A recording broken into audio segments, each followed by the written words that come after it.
बिस्मिल्लाहिर्रहमानिर्रहीम, अस्सलामु अलैकुम, गुड मॉर्निंग, वेलकम टू सुबह सवेरे पाकिस्तान। मैं हूं हमजा तारिक और मैं हूं आपके साथ सैयदा इकरा बुखारी। उम्मीद करते हैं आप सब खैरियत से होंगे और अपने जो घर वाले हैं उनका ख्याल भी रख रहे होंगे। अच्छा, हम एक दूसरे का ख्याल तो रख रहे होते हैं, लेकिन अगर हम सब वैसे देखें ना कि अगर हम सोशल मीडिया पे देखें तो जो कोई ऐप्स के जिस तरह से हम कहने बानी है या उनके जो हेड्स होते हैं वो भी आपका बड़ा ख्याल रख रहे होते हैं। हाँ जी, मैंने सुना कि वो चीज़ें बस आपका डेटा ही लीक नहीं कर रहे होते। हम ये एक चीज़ नहीं ना देख रहे, हम दोनों पॉजिटिव साइड भी देखनी है। हाँ, पॉजिटिव साइड भी देखनी चाहिए, वो भी बहुत ज़्यादा ख्याल रखते हैं। जैसे कि एक फैमिली का सरबराह आपका मतलब पूरे घर का ख्याल रख रहा होता है, तो इस तरह जिसकी कोई ऐप होती है सोशल मीडिया होता है नेटवर्क, तो वो कोशिश करते हैं कि हम आपकी जो है प्राइवेसी का भी ख्याल रखें। और व्हाट्सएप ने एक और आपकी प्राइवेसी का ख्याल रखते हुए ये किया है कि जो आपकी प्रोफाइल पिक्चर है उसमें एक ऑप्शन ऐड कर दिए। पहले सिर्फ 3 ऑप्शन होती थी, एवरीवन, नोबडी और या तो ओनली मी।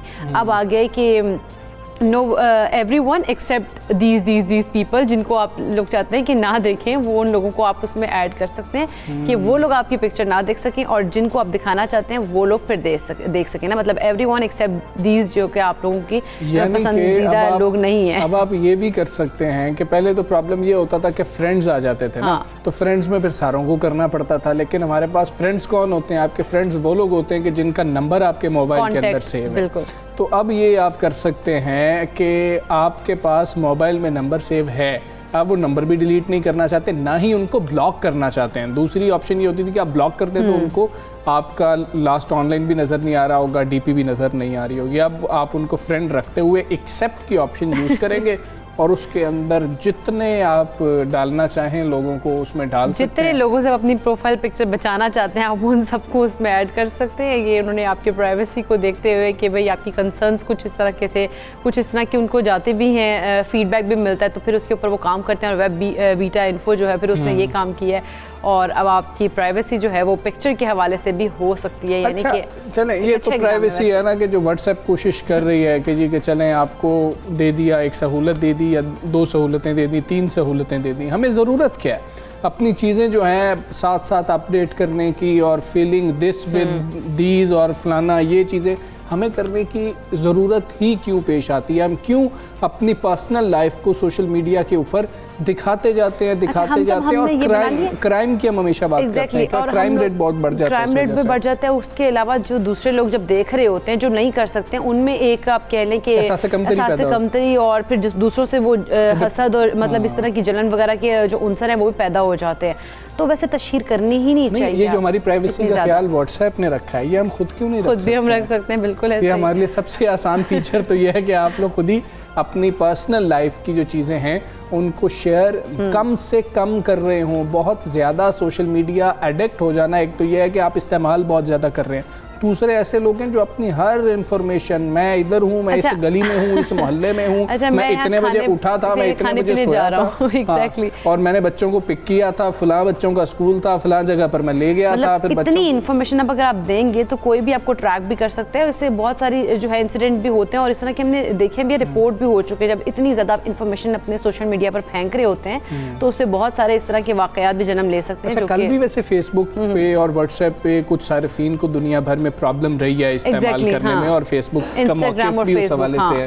लेकिन पाकिस्तान में इंस्टाग्राम और फेसबुक को था, लेकिन पाकिस्तान में ऐसा कोई प्रॉब्लम नहीं फेस करनी पड़ी। फिर दोबारा से नेटवर्क उनका डाउन हो गया था और वहाँ पर उनकी जो सर्विसेज हैं वो लोग अवेल नहीं कर सक रहे थे दूसरी कंट्रीज़ में कुछ में। तो ये मौक़िफ़ जो है फेसबुक की जानिब से फिर दिया गया कि जी हाँ जी, हमारी सर्विसेज जो है वो कुछ टाइम के लिए वहाँ पर नहीं अवेल कर सके लोग। तो वो सारिफिन से उन्होंने माजरत भी की कि हम कोशिश करेंगे और उम्मीद करेंगे कि आइंदा जो है ये ना हो। ये टेक्नोलॉजी की चूँकि बात हो रही है और इन चीज़ों का जिक्र हो रहा है, तो कल एक और केस भी सामने आया था, पाकिस्तान के अंदर ही वो रिपोर्ट हुआ था कि नौजवान मोबाइल चार्जिंग पर था और चार्ज हो रहा था और साथ उसको इस्तेमाल कर रहा था, तो वो मोबाइल ही फट गया उस दौरान। तो अक्सर अब हम आपके साथ रिसर्चेस भी शेयर करते रहते हैं कि मोबाइल जिस वक्त चार्ज आप कर रहे होते हैं कोशिश करें कि उसको इस्तेमाल ना करें और कॉल रिसीव बिल्कुल भी मत करें। मतलब कि आप वैसे तो इस्तेमाल ना ही करें तो बेहतर है, लेकिन जब आप मोबाइल चार्ज कर रहे होते हैं उस वक्त आपको कॉल करनी या रिसीव नहीं करनी चाहिए। कहते हैं कुछ ऐसी शुआएं निकल रही होती हैं जो आपकी सेहत के लिए भी अच्छी नहीं। हमजा, जिस तरह से अक्सर ऐसे भी केसेस देखे हैं कि कॉल सुन रहे हैं, चार्जिंग पे लगा है फ़ोन, तो तब भी ब्लास्ट कर गया, तो कान का जो पर्दा है वो भी डैमेज हुआ, मतलब काफ़ी नुकसान भी होता है। तो अगर चार्जिंग हो रही है उस चीज़ की, उस को चार्ज हो रहे हैं अपने फ़ोन को, उसके बाद यूज़ कर लें, या कोई इमरजेंसी कॉल आ भी रही है तो चार्जिंग से उतार के फिर फ़ोन को यूज़ कर सकते हैं।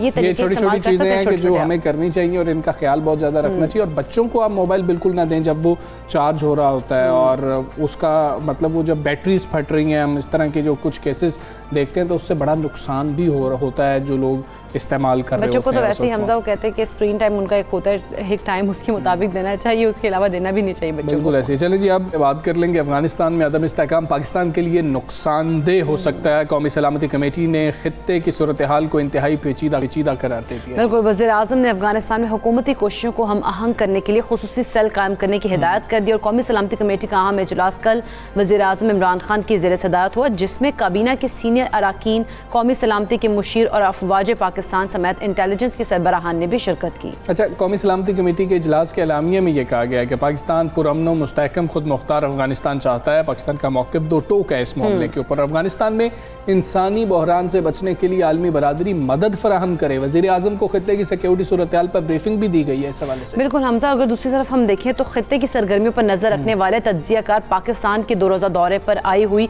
अमेरिका की नायब सेक्रेटरी खारजा वेंडी शर्मन के दौरे को भी बहुत गौर से देख रहे हैं। और एक रोज़ कबल ही भारत में एक तकरीब से खिताब करते हुए वेंडी शर्मन का कहना था कि इस वक्त अमेरिका पाकिस्तान के साथ वसी शराकत दारी जो है उसका मुतमनी नहीं हो सकता है। और ऐसे में देखना अब ये है कि अमेरिका की पाकिस्तान पॉलिसी का जो ऊंट है वो किस करवट बैठता है। अब ये सारी सूरत हाल है, इसी पर हमने बात करनी है। हमारे साथ मौजूद हैं बैनुल-अक़वामी अमूर आदिल नजम साहब। आदिल साहब अस्सलाम वालेकुम, गुड मॉर्निंग। बाइडन इंतज़ामिया के आने के बाद हम देख रहे हैं कि पाक अमेरिका ताल्लुकात जो हैं वो उस तरह से नहीं हैं और कुछ सदमरी भी देखने में आ रही है। इस तनाजुर में नायब सेक्रेटरी खारजा के दौरा पाकिस्तान की आप कितनी अहमियत समझते हैं? जी, पहली बात तो ये है कि ऐसा नहीं है कि बाइडन साहब के आने की वजह से सरदमोरी हो गई। सरदमोरी तो बड़ी पुरानी है। ये ट्रंप साहब के ज़माने में कौन से हम कोई उनके जिगरी थे या वो हमारे जिगरी थे। जो तशवीश पाकिस्तान में पाई जाती है अमेरिका के बारे में बड़े अरसे से, वही तशवीश अमेरिका में पाई जाती है पाकिस्तान के बारे में। तो मेरे ख्याल में बाइडन साहब के आने के से कोई उसमें ख़ास फ़र्क नहीं पड़ा, सवाए इसके कि हमें नज़र ये आया कि जैसा पहले था वैसे ही हुआ।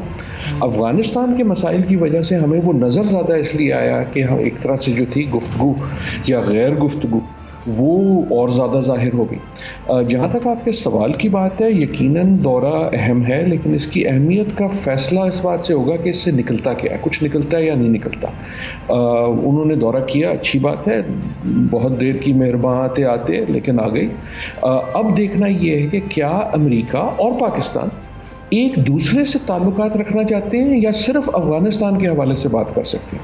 अगर गुफ्तगू का सारा महवर जो है वो कोई तीसरा मुल्क है, चाहे वो अफ़गानिस्तान हो, चाहे वो चीन हो, चाहे वो ईरान हो, चाहे वो भारत हो, अगर पाकिस्तान हर बात पे भारत करे या अमेरिका हर बात पे अफ़गानिस्तान करे, इसका मतलब है कि आपस में ताल्लुकात कोई नहीं है। सो ताल्लुकात का जो टेस्ट है वो ये है कि क्या अमेरिका और पाकिस्तान के माबैन कोई ऐसी इंटरेस्ट कॉमन है जिसको दोनों एडवांस करना चाहते हैं।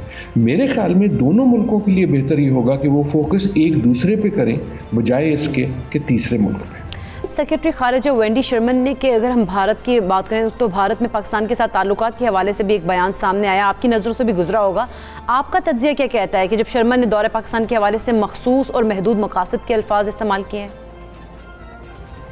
देखिए, ये डिप्लोमेटिक गेम्स हैं, जैसे हमने पहले बात की। पहला सवाल ये है कि वेंडी शर्मन जो हैं वो पाकिस्तान के बारे में बयान भारत में क्यों दे रही, या अफगानिस्तान के बारे में बयान पाकिस्तान में क्यों दे रही है। पाकिस्तान के बारे में बयान अगर देना है तो पाकिस्तान आ रही हैं, वो यहाँ दें। और सच्ची बात यह है, यही हमें भी सोचना चाहिए कि हमें जो बयानात देने हैं वो अफगानिस्तान के बारे में नहीं देने। हम उनसे उनके कोई रखवाले हैं, हम तालिबान की एक है और वहाँ की हुकूमत है, वो खुद बोले। हम कौन होते हैं कहने वाले कि वहाँ ऐसा हो या वैसा हो, या उनके साथ ऐसा करो या उनके साथ वैसा करो। बिल्कुल वही मेरे ख्याल में तय है कि पाकिस्तान के बारे में जो गुफ्तगू है वो पाकिस्तान से होनी चाहिए, और यही मेरे ख्याल में सबसे बड़ा मसला है इन दो ममालिक के ताल्लुकात का, कि वो जो ताल्लुकात हैं वो किसी तीसरे के हवाले से आते हैं।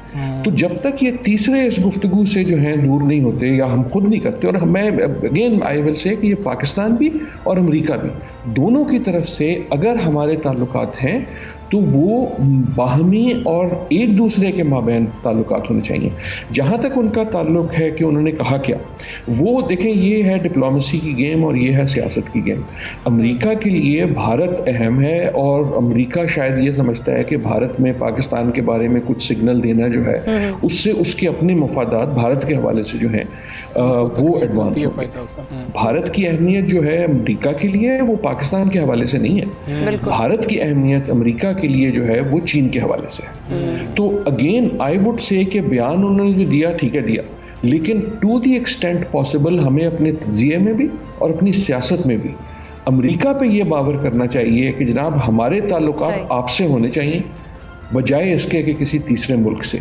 और in many ways I would say कि अमेरिका के लिए। ठीक है आदिल नदीम साहब, चीन का जिक्र कर रहे हैं, तो ये बढ़ती हुई सिफारती और मुआशी कामयाबियों के तनाजुर में आप पाक अमेरिका ताल्लुकात को मुस्तकबिल में कैसा देख रहे हैं? क्या अमेरिका पाकिस्तान पर पाबंदियों के हवाले से भी कोई सख्त फैसला कर सकता है, या अभी हालात वहाँ तक नहीं पहुँचे? पाबंदियां क्या हो सकती हैं, यकीनन हो सकती हैं। इन अ वे ये कोई नई बात नहीं होगी। इन अ वे सिर्फ ये है कि आपने रिवाइंड करके वहाँ चले गए जहाँ आप 9/11 से पहले थे। अगर आपको याद हो कि उस वक्त कौन से कोई पाकिस्तान अमेरिका के ताल्लुकात बड़े ज़बरदस्त थे, पाकिस्तान पे पाबंदियाँ पहले भी थीं, और अब अगर ज़रूरत नहीं है तो शायद वापस वहाँ पहुँच जाए। I think that will be unfortunate. America की तरफ से प्रेशर भी है और ज़रूर होगा चीन के हवाले से, लेकिन मेरे ख्याल में वो भी जो है वो फ़ायदेमंद किसी के लिए नहीं होगा।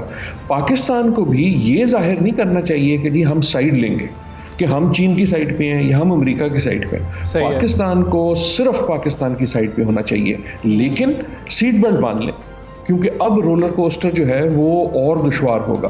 वो प्रेशर आप पे आएगा, कभी सीपेक के हवाले से आएगा चीन की तरफ से, कभी आप पे आएगा वो FATF के हवाले से अमेरिका की तरफ से, कभी वो IMF की शक्ल में आएगा, कभी वो पाबंदियों की शक्ल में आएगा। और मुश्किल फैसले और अहम फैसले करने की कीमत यही होती है ना, दोनों तरफ से आएंगे।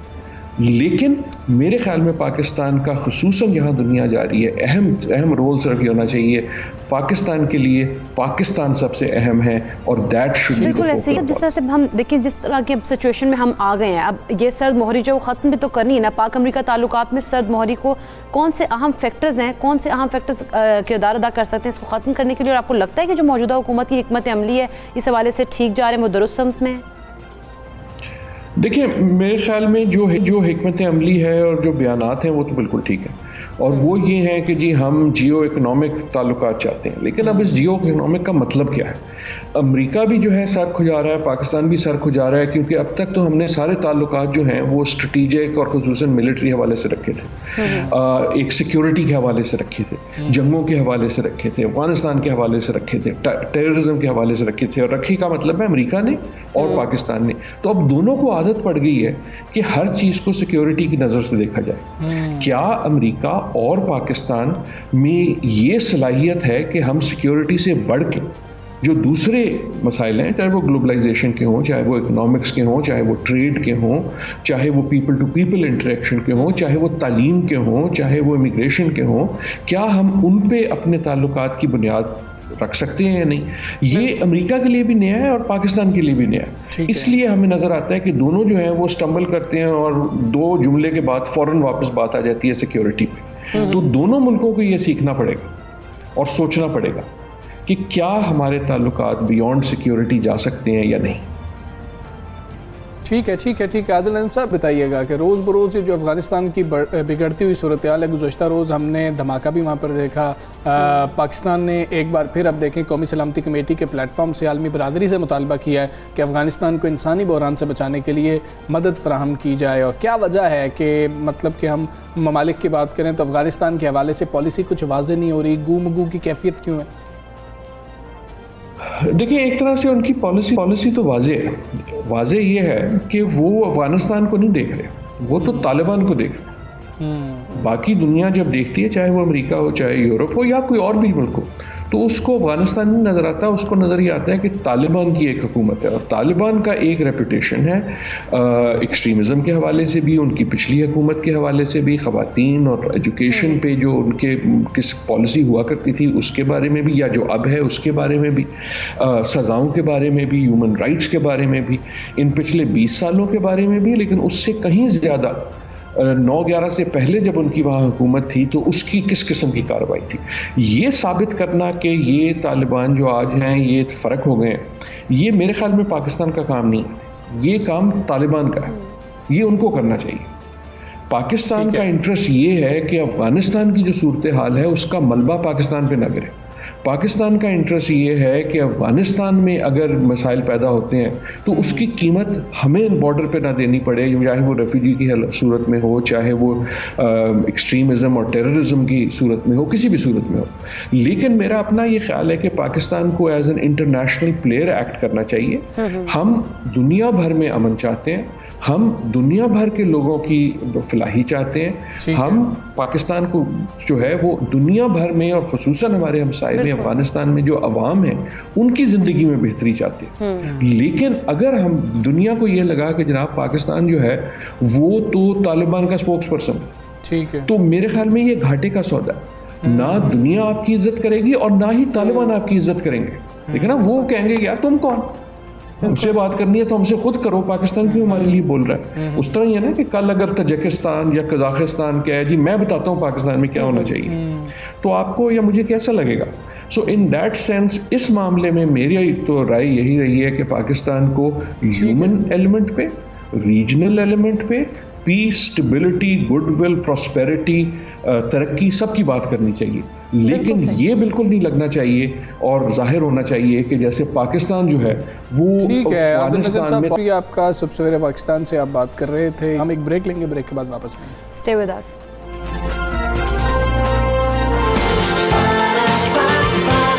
सुबह सवेरे पाकिस्तान, सुबह सवेरे पाकिस्तान।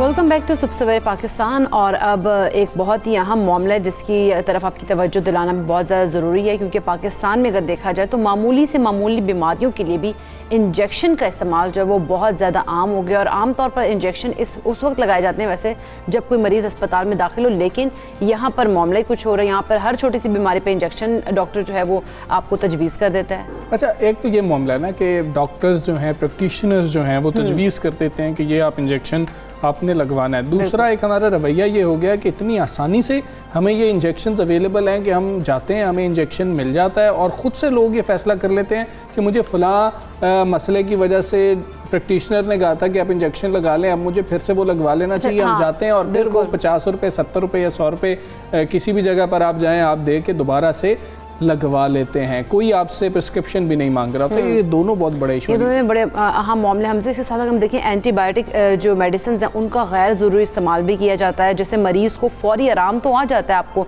लेकिन उन स्टेरॉइड्स और इंजेक्शंस के ख़तरनाक और मुज़र असरात जो हैं वो बाद में सामने आते हैं। माहिरीन सेहत का भी कहना है कि पाकिस्तान में अद्वियात, मेडिकल टेस्ट, ऑपरेशन और दीगर तिबी जो प्रोसीजर है वो गैर ज़रूरी तौर पर किए जाते हैं। अच्छा, अब जिससे मरीज़ों को ना सिर्फ माली परेशानी का सामना करना पड़ता है बल्कि उन्हें मुख्तलिफ तिब्बी मसाइल भी लाहक हो जाते हैं, यानी कि फाइनेंशियल प्रॉब्लम्स भी उनके लिए खड़ी हो जाती हैं और फिजिकल प्रॉब्लम्स भी जो हैं वो खड़ी हो जाती हैं। सेहत के हुकाम ये भी कह रहे हैं कि अद्वियात की गैर ज़रूरी और गैर अखलाकी फ़रोख्त पर एक्शन प्लान बनाया जा रहा है। डॉक्टर नौशीन आमिद साहिबा ने ये बात की है। वफाकी काबीना की मंजूरी के बाद अद्वियात की गैर अखलाकी फ़रोख्त की पॉलिसी पर सख्ती से अमल दरामद भी करेंगे। इसके अलावा लोगों को इस बात का शऊर होना चाहिए कि अगर डॉक्टर उन्हें इंजेक्शन तजवीज़ भी करता है तो वो उससे परहेज़ करें। बिल्कुल ऐसे ये नॉलेज होना लोगों में बहुत ज़्यादा ज़रूरी है कि उनको अगर कोई इंजेक्शन तजवीज़ किया तो वो उसके ऊपर पूछें, और अगर वो पूछने से सेटिस्फाई नहीं होते तो उसको मत लगवाएं। रेगुलेटरी बॉडी का इस हवाले से हमजा कहा था कि उनको फॉल होना पड़ेगा,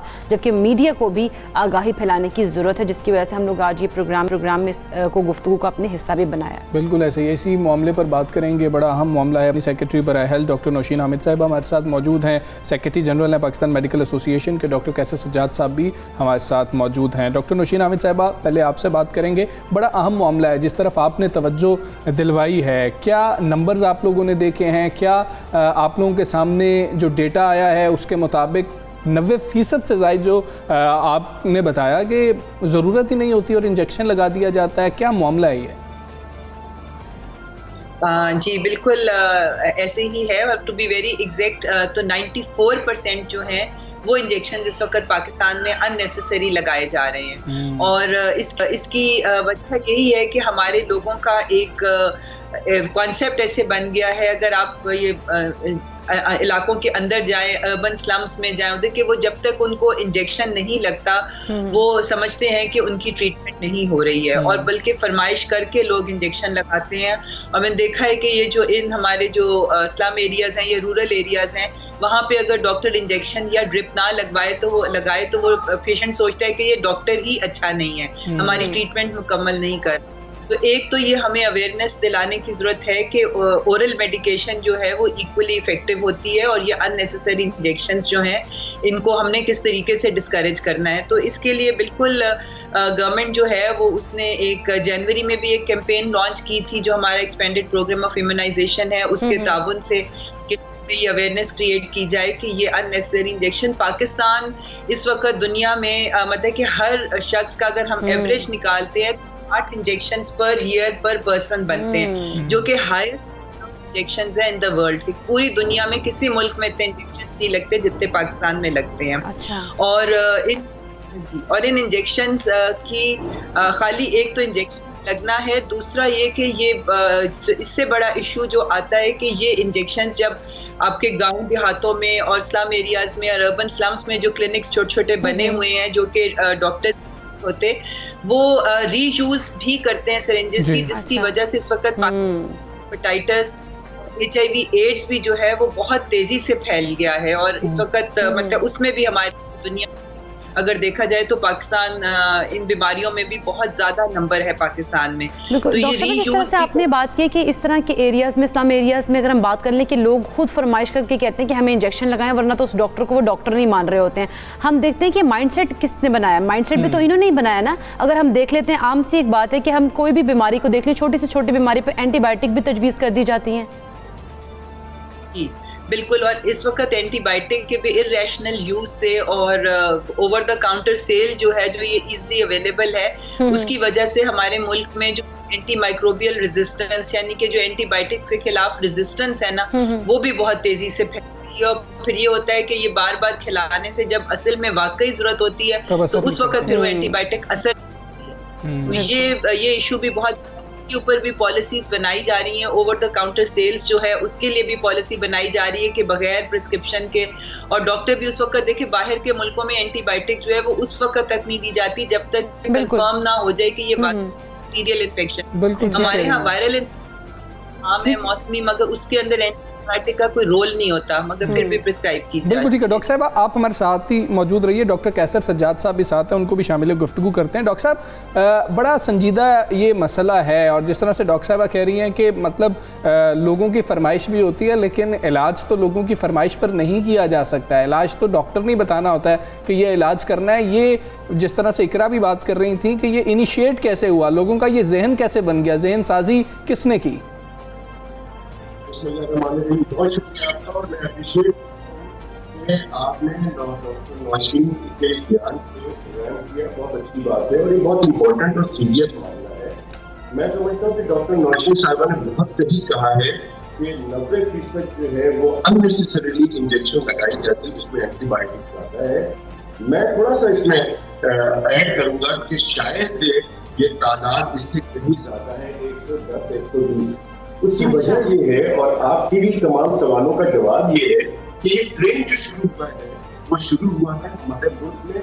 6.5 लाख अताई डॉक्टर जो है वो मासूम जानों की जिंदगियों से खेल रहे हैं। अब होता ये है कि जो हमारे जो MBBS डॉक्टर से, जो जनरल प्रैक्टिशनर, जो फैमिली मेडिसिन के लोग हैं, वो जब देखते हैं कि जब उनके पास मरीज आता है तो वो कहते हैं कि डॉक्टर साहब आपने जो इंजेक्शन लगाए, बहुत अच्छा नौशीन साहब ने कहा कि लोग डिमांड करते हैं, और यही बात है। वो कहते हैं कि जी उन्होंने तो 2 इंजेक्शन लगाए थे तो मेरा बच्चा सही हो गया था, 1 इंजेक्शन लगाया था तो मेरी बीवी सही हो गई थी, आपने तो दवा दी नहीं 2 इंजेक्शन की। तो प्रॉब्लम ये है कि वहां से ये चीजें बढ़नी शुरू हो गई और हमारे डॉक्टर की जो है वो उन्होंने अननेसेसरी मेडिसिन लिखना शुरू कर दिया है, जिसकी वजह से मैं समझता हूँ कि ये बहुत ज्यादा बढ़ गया। दूसरी वजह ये है कि ये तकरीबन हम 45-50 साल से डिमांड कर रहे हैं तमाम हुकूमत से, और मैं समझता हूँ कि नौशीन साहिबा बहुत माजरत के साथ कि ये हुकूमत भी जो है ये काम नहीं कर सकेगी कि मेडिकल स्टोर पे कौन बैठता है। आपको पता ही नहीं है कि मैट्रिक फेल, मैट्रिक पास ये लड़के बैठते हैं। और दूसरी बात है आप कोई चीज भी ले लें, आपको अगर खुदकुशी करनी है, ट्रैंकुलाइजर लेना है, आप 100 बोले 100 मुझे की फला दवा दे दें, नींद की दवा दे दें, वो आपको दे देगा विदाउट प्रिस्क्रिप्शन। तो इस मुल्क के अंदर जब तक आप एक काम नहीं कर पा रहे तो कैसे काम चलेगा कि आप कम से कम ये तो लागू कर दें कि विदाउट क्वालिफाइड डॉक्टर प्रिस्क्रिप्शन कोई भी मेडिसिन डिस्पेंस नहीं करेगा, और तमाम मेडिकल स्टोर पे फार्मासिस्ट होना बहुत जरूरी है। जब तक कि ये सिस्टम नहीं करेगा, आप हम प्रोग्राम पर प्रोग्राम करते रहे। मैं कितने प्रोग्राम कई सालों से इस तरह के टॉपिक पे बात करता रहता हूँ, लेकिन फायदा कुछ नहीं है। देखिए कोई भी प्रोग्राम करें, या नौशीन साहबा मेरे पूछने से भी है कि नौशीन साहबा यहाँ मौजूद नहीं, डॉक्टर साहब पीएमए भी कुछ किरदार अदा कर सकती है। मुख्तलिफ मसाइल के ऊपर आप लोग आवाज़ उठाते हैं और उस आवाज़ के साथ हम भी हम कलाम हो जाते हैं। इस मामले के ऊपर पीएमए का किरदार क्या होना चाहिए? देखिए पीएमए का किरदार यही है कि पीएमए एक डॉक्टर की नुमाइंदा जमात है, एक डॉक्टर की एसोसिएशन है, जिसको कायदे-ए-आज़म साहब ने 1947 में ढाका में इसको फॉर्म किया कुछ डॉक्टरों के साथ कि आप अपनी फलाह बहबूद के लिए डॉक्टर हजरात कोई एसोसिएशन बनाए। एसोसिएशन बन गई, लेकिन अब हम डॉक्टरों की फलाह बहबूद से ज्यादा मरीजों की फलाह बहबूद की बात करते हैं, और हमारा जो है वॉच डॉग का काम होता है हुकूमत के साथ। तो हम किसी को सजा नहीं दे सकते, हम किसी को पकड़ के बंद नहीं कर सकते। हुकूमत से हम सिर्फ यही डिमांड कर सकते हैं, हुकूमत को गाइड कर सकते हैं, हुकूमत के साथ बैठ के काम करना चाहते हैं, लेकिन अनफॉर्चुनेटली ऐसा होता नहीं है। हम बोलते रहते हैं और हुकूमत भी एक कान से सुनती है, दूसरी कान से निकाल देती है। हमें चाहिए कि देखें खुदारा ये सेहत का मामला है, और हमारे मुल्क में किसी भी हुकूमत में सेहत को प्रायोरिटी नहीं दी, और इसी वजह से हमारे यहाँ सिर्फ मैं कहता हूँ, रिक्वेस्ट करता हूँ हाथ जोड़ के नौशीन साहबा से, मेरी बहन है, कि खुदारा आप सिर्फ क्वैकरी को खात्मा कर दें, क्वैकरी का खात्मा कर दें। बिल्कुल डॉक्टर साहब साथ ही रहिएगा। डॉक्टर साहिबा जिस तरह से अब डॉक्टर कैसे सजाद भी कह रहे हैं कि क्वैकरी है जो अताई हम डॉक्टर्स हमारे पास होते हैं, इनका खात्मा होना चाहिए। गवर्नमेंट इस हवाले से क्या पॉलिसी बना रही है कि इन तमाम जो चीज़ें इनको ख़त्म किया जा सके और लोगों की हेल्थ पे कॉम्प्रोमाइज़ ना किया जाए?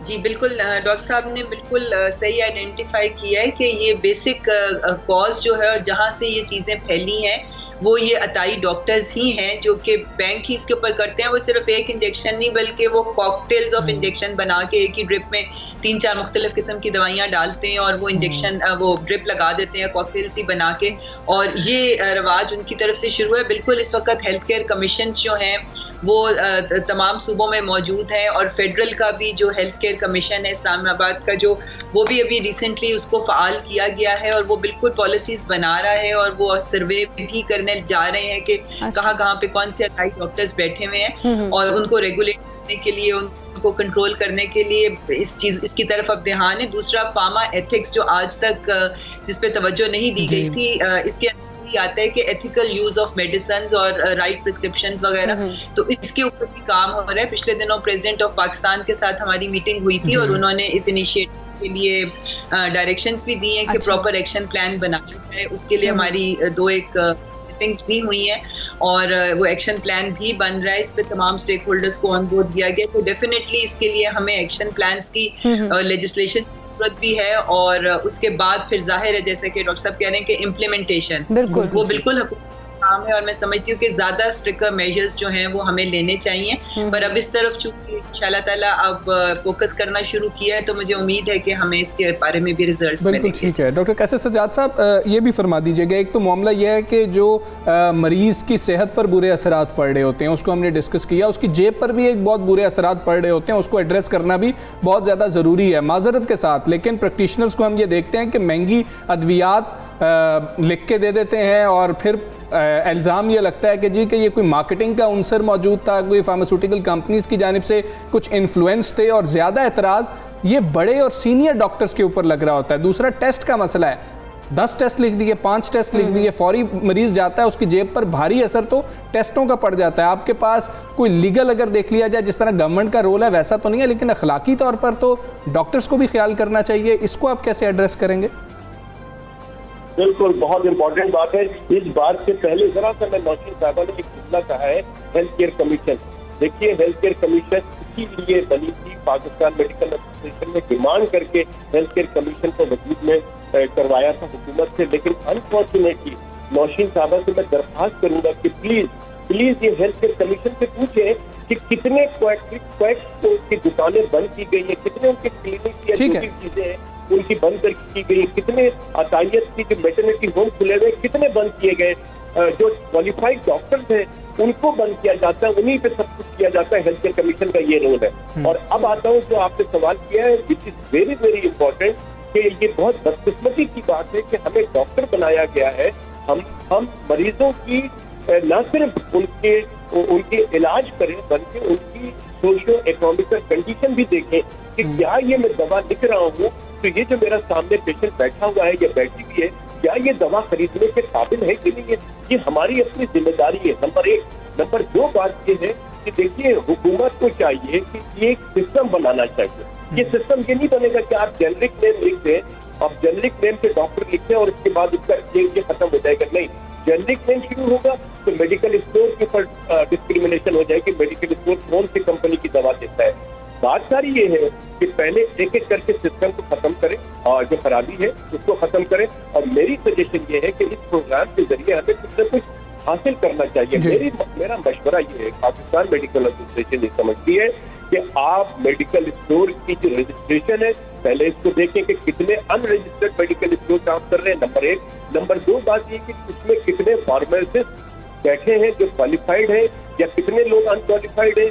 तीसरी बात यह है कि हुकूमत एक नोटिफिकेशन जारी करे कि जी बगैर डॉक्टर्स की प्रिस्क्रिप्शन की कोई दवा डिस्पेंस नहीं होगा, और उस पर अमल दरामद कराने के लिए सख्ती करे। ये ना हो कि बीच में थर्ड पार्टी आके वो अपना खांचा बनाए कि ठीक है साहब आप करो काम। हमारा मुल्क जब तक मेरिट पे, ऑनेस्टी पे काम नहीं करेगा, काम नहीं चलेगा।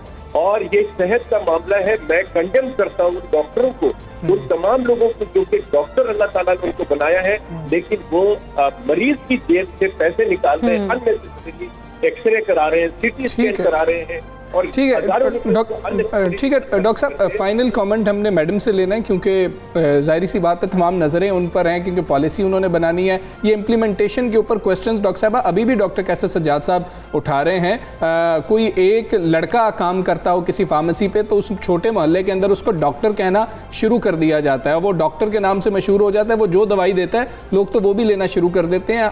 एंड पे तो गवर्नमेंट ने करना है, कोई टाइम फ्रेम है कि इतनी देर में कोई कार्रवाइयाँ भी शुरू हो जाएंगी, कुछ हालात बेहतर होना शुरू हो जाएंगे? देखिए जी, कार्रवाइयाँ तो होती रहती हैं, रेड्स भी होती हैं, ड्रैब के ड्रग इंस्पेक्टर्स जो हैं वो भी मुख्तलिफ छापे मारते रहते हैं। हेल्थ केयर कमीशन भी जो है वो काम अपना कर रहा होता है, बहुत सारे क्लिनिक्स को बंद भी किया जाता है जहाँ पे इस तरह की अनएथिकल प्रैक्टिसेस आती हैं, वो भी सारी चेक एंड बैलेंस में होती हैं। मगर जाहिर है कि इसमें बहुत ज़्यादा मजीद बेहतरी की ज़रूरत है, इसको मजीद इफेक्टिव बनाने की ज़रूरत है। मगर मेरी डॉक्टर कम्युनिटी से भी एक रिक्वेस्ट है कि वो लोग भी जो प्रिस्क्रिप्शंस देते हैं, चूँकि एक सिलसिला होता है फार्मास्यूटिकल इंडस्ट्रीज के साथ, और वो लोग भी महंगी प्रिस्क्राइब करते हैं जबकि उसी की सस्ती वर्जन्स भी मौजूद होती हैं। तो ये तमाम लोग कि अपना अपना रोल अदा करना होगा, गवर्नमेंट को अपना करना होगा, हेल्थ केयर प्रैक्टिशनर्स को अपना करना होगा, जो सेगमेंट्स इसके अंदर हैं या लोग हैं इसमें अपना किरदार अदा करना होगा। डॉक्टर नौशीन अहमद साहब बहुत शुक्रिया आपका। डॉक्टर कैसर सज्जाद साहब आपका भी बहुत शुक्रिया। इस अहम मामले पर आप बात कर रहे थे और ये बहुत ही संजीदा मामला है, आवाम को खुद भी पता होना चाहिए। इलाज वो होता है जो डॉक्टर आपको बता रहा हो, ये नहीं होता कि मुझे पता है मुझे तो लाजमी तौर पर आपने ये टीका लगाने लगा। बिल्कुल ऐसी है। खैर इन चीज़ों से आप लोगों को परहेज ही करें तो बेहतर है। डॉक्टर जो आपको प्रिस्क्राइब कर रहा होता होता है वो कुछ भी हो उसके ऊपर बगैर तहकीक और आप उनसे पूछे बगैर उसके ऊपर अमल ना कर लें, बल्कि आप उससे डॉक्टर से पूछें, क्वेश्चन करें, फिर ही उसके ऊपर। डॉक्टर हज़रात भी मसीहाई का ये पेशा है, उसका थोड़ा सा ख्याल रखें, लोगों की जेब का भी ख्याल रखें, उनकी सेहत का भी ख्याल रखें। हम इकरा आगे बढ़ते हैं और गिलगित बल्तिस्तान की वादियों की कुछ बात करें। एग्जैक्टली, हम गिलगित बल्तिस्तान की दिलकश वादी जो है वो, क्योंकि हम अगर उनकी बात करें तो ख़वातीन वहाँ पर बहुत ज़्यादा हमें नज़र आ रही हैं, उनमें पोटेंशियल भी बहुत ज़्यादा है। और खेलों की अगर बात करें तो खेलों में बहुत ज़्यादा हम देखें टैलेंट वहाँ पे मौजूद है, पोटेंशियल वहाँ पर लोगों में मौजूद है। ख़ास तौर पे ख़वातीन की हम बात करें, गिलगित बल्तिस्तान की खूबसूरत वादी गोजाल में जारी girls football league season 3 tournament कामयाबी से ख़त्म हो गया। इस इवेंट में गिलगित के मुख्तलिफ जो देहात हैं उनसे बासलाहियत लड़कियों ने जो है खेल में अपनी सलाहियतों के जौहर दिखाए और बड़ा ही कमाल मैचेस वगैरह हमें देखने को भी मिले हैं। व्यू चेक करो, मतलब कि इकरा कितना व्यू भी बहुत प्यारा है, आप देखें कि उनकी ट्रेनिंग बड़ी ज़बरदस्त और लड़कियों को एम्पावर किया जा रहा है। इस पे जितनी दाद दी जाए वो बहुत ज़्यादा मतलब के बनती है। ये वर्ल्ड कप के तर्ज की ट्रॉफी जो है ना हम वो भी देखते हैं। इख्तितामी तकरीब के माने खुसूसी फोर्स कमांडर शुमाली इलाका जा जवाद अहमद थे, जिन्होंने फाइनल की फातह टीम को इनाम से नवाजा है और हुंजा भर से 8 टीमों ने टूर्नामेंट में हिस्सा लिया। आप देखिए कि 8 टीम्स जो हैं वो उसमें ख़वातीन ही ऑब्वियस ही बात सारी थी, तो कितनी ज़्यादा ख़वातीन की तादाद है जो कि फ़ुटबॉल के लिए आगे आई, यहाँ पर खेला भी। और टूर्नामेंट का जो मकसद है वो असल में ये था कि गिलगित बल्तिस्तान और ख़ुसूसन मकामी ख़वातीन जो वहाँ पर मौजूद थी फ़ुटबॉल के टैलेंट को उनका सामने लेके आना था। और खिलाड़ियों का कहना था कि खेलों के ज़रिए ख़वातीन को बाइख्तियार बनाने के लिए एक अच्छी काविश की गई है इस गवर्नमेंट गिलगित बल्तिस्तान की गवर्नमेंट की जानिब से। हुकूमत सरपरस्ती करे तो गिलगित बल्तिस्तान के जो मकामी खिलाड़ी हैं आलमी सतह पर भी विमेन फुटबॉल में मुल्क का नाम रोशन कर सकते हैं। हम सारे मामले पर बात करेंगे। हमारे साथ मौजूद वज़ीर खेलो सियाहत गिलगित बल्तिस्तान राजा नासिर अली खान साहब। राजा नासिर अली खान साहब, अस्सलाम वालेकुम, गुड मॉर्निंग। आपको बहुत मुबारक हो। ये इवेंट मुनफरिद सा था करवाने के लिए, और इसके पीछे सोच क्या थी वो हमारे साथ ज़रा शेयर कर दीजिएगा। कैसा टैलेंट सामने आया? जी वालेकुम सलाम, बहुत शुक्रिया आपका कि गिलगित बल्तिस्तान के छोटी से छोटी खबरों पे और बड़े से बड़े खबरों पे हमेशा से आपकी नजर होते थे। माशाल्लाह यहाँ पे बड़े अच्छे टैलेंट गिलगित बल्तिस्तान के खवातीन में है जी। यहाँ पे तो बस इनको प्रमोट करने की जरूरत है। बेशक। तो यहाँ पे इस दफा ये पहली दफा नहीं बल्कि इससे पहले भी हम छोटे छोटे इवेंट करते रहते हैं। इस दफा फुटबॉल में हमारे बड़े अच्छे टैलेंट सामने आए। इसी तरह हम दूसरे मुख्तलिफ खेलों में भी गिलगित बल्तिस्तान की खवातीन को आगे लाना चाह रहे हैं, क्योंकि हम यहाँ की लेडीज जो वुमेन एम्पावरमेंट के ऊपर हम काम कर रहे हैं। यहाँ पे खवातीन के हक के लिए हम चाह रहे हैं कि इनको हम प्रमोट करें। पोटेंशियल की कमी नहीं है इस इलाके की खवातीन में, माशाल्लाह बड़ी अच्छी यहाँ पे पाया जाता है लोगों में, खवातीन में, खुसूसन यंग जो हमारी एजुकेटेड लड़कियां हैं। पूरे पाकिस्तान का नाम रोशन कर सकता है गिलगित बल्तिस्तान का नाम भी। बिल्कुल, ऐसी पोटेंशियली कमी तो नहीं है गिलगित बल्तिस्तान में। लेकिन राजा नासिर साहब, अगर हम बात करें गिलगित बल्तिस्तान में बेहतर फुटबॉल इंफ्रास्ट्रक्चर की, ग्राउंड्स की और दीगर सहूलियात की, तो हुकूमत के क्या इसके लिए इनिशिएटिव ले रही है? जी बिल्कुल, देखेंगे एक अनप्लान इतना बड़ा एक इवेंट नहीं था, लेकिन इन्होंने ख्वाहिश जाहिर की इस दफा इन लड़कियों ने, तो हमने कहा जी वो है। लेकिन अगली दफा इंशाल्लाह हम इसको मजीद बेहतर अंदाज से और बेहतर ग्राउंड में इंशाल्लाह इनके लिए कोई खेल का इनकाद कराएंगे। इनकी हौसला अफजाई भी होगी और मुख्तलिफ ग्राउंड और इंफ्रास्ट्रक्चर और स्पोर्ट्स कम्प्लेक्स के ऊपर काम हो रहा है। इस दफा की हुकूमत ने बड़ी इस दफा 3 बड़े स्पोर्ट्स कम्प्लेक्स हमने 3 मुख्तलिफ डिवीजन के अंदर रखा है। उसके ऊपर भी तकरीबन फिजिबिलिटी हुई है, कंसल्टेंसीज हुई है और उस पर भी काम हो रहा है। बिल्कुल ठीक है। राजा नासिर साहब, ये भी ज़रा बता दीजिएगा कि लड़कियां आई, लड़कियों ने बेहतरीन खेल पेश किया, एक टीम जीत गई और वापस चली जाएंगी अपने अपने इलाकों में, या फिर ये भी देखा जाएगा कि ये टैलेंट है इसको प्रमोट करके आगे मज़ीद ट्रेनिंग के लिए कहीं पर भेजा जाए और हुकूमत सरपरस्ती कर रही हो?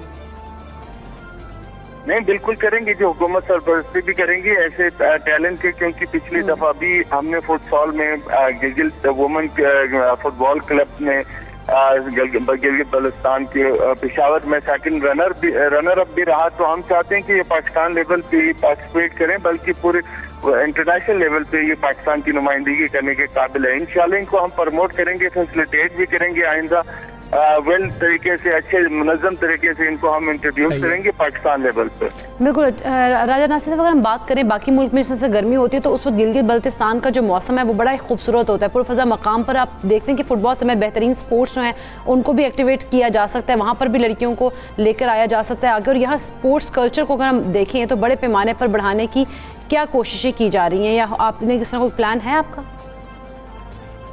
जी बिल्कुल है जी। हम इंशाल्लाह अगली दफा हमारे पास सीजन में क्रिकेट का भी बड़े अच्छे खूबसूरत मनाजर वाले क्रिकेट स्टेडियम्स हैं, फुटबॉल को भी स्टेडियम्स भी हम बेहतर अंदाज में इनको फैसिलिटेट करेंगे और पाकिस्तान लेवल पर हम मैचेस करवाएंगे। अभी भी इंशाल्लाह अंडर 17 का इंटर पाकिस्तान लेवल के जो फुटबॉल कप है वो गिलगित बल्तिस्तान में होने जा रहा है 25 से। तो हम तो चाहेंगे कि गिलगित बल्तिस्तान की जो खूबसूरत मनाजर है, यहाँ के अच्छे आबहवा को भी लोग एंजॉय करें और यहाँ पर आके इस इलाके की जो बैकवर्ड इलाके हैं इनको प्रमोट करने की भी कोशिश करेंगे। बिल्कुल यहाँ पे टैलेंट की कमी नहीं है, इंशाल्लाह हम अपने टैलेंट को पाकिस्तान के लेवल पे नहीं बल्कि बेशक भी टैलेंट की कमी नहीं है, लेकिन खान साहब सहूलियात देनी होंगी। बहुत शुक्रिया आपका। सबसे पहले पाकिस्तान से आप बातें थे, हम जैसा वो देख रहे थे बहुत खूबसूरत मंजर था, लेकिन ग्राउंड वैसी नहीं हमें नज़र आ रही थी जैसी फुटबॉल के लिए होनी चाहिए। तो वो सहूलियात देना भी बहुत ज़्यादा ज़रूरी है, लेकिन बहरहाल एक अच्छी कोशिश है जिसको सराहा जाना चाहिए और लड़कियों ने बेहतरीन खेल वहाँ बिल्कुल ऐसे ही है, पोटेंशियल भी वहाँ पर मौजूद है। खैर हमें यहाँ पे ब्रेक लेनी है, वापस आते हैं एक ब्रेक के बाद। Stay with us.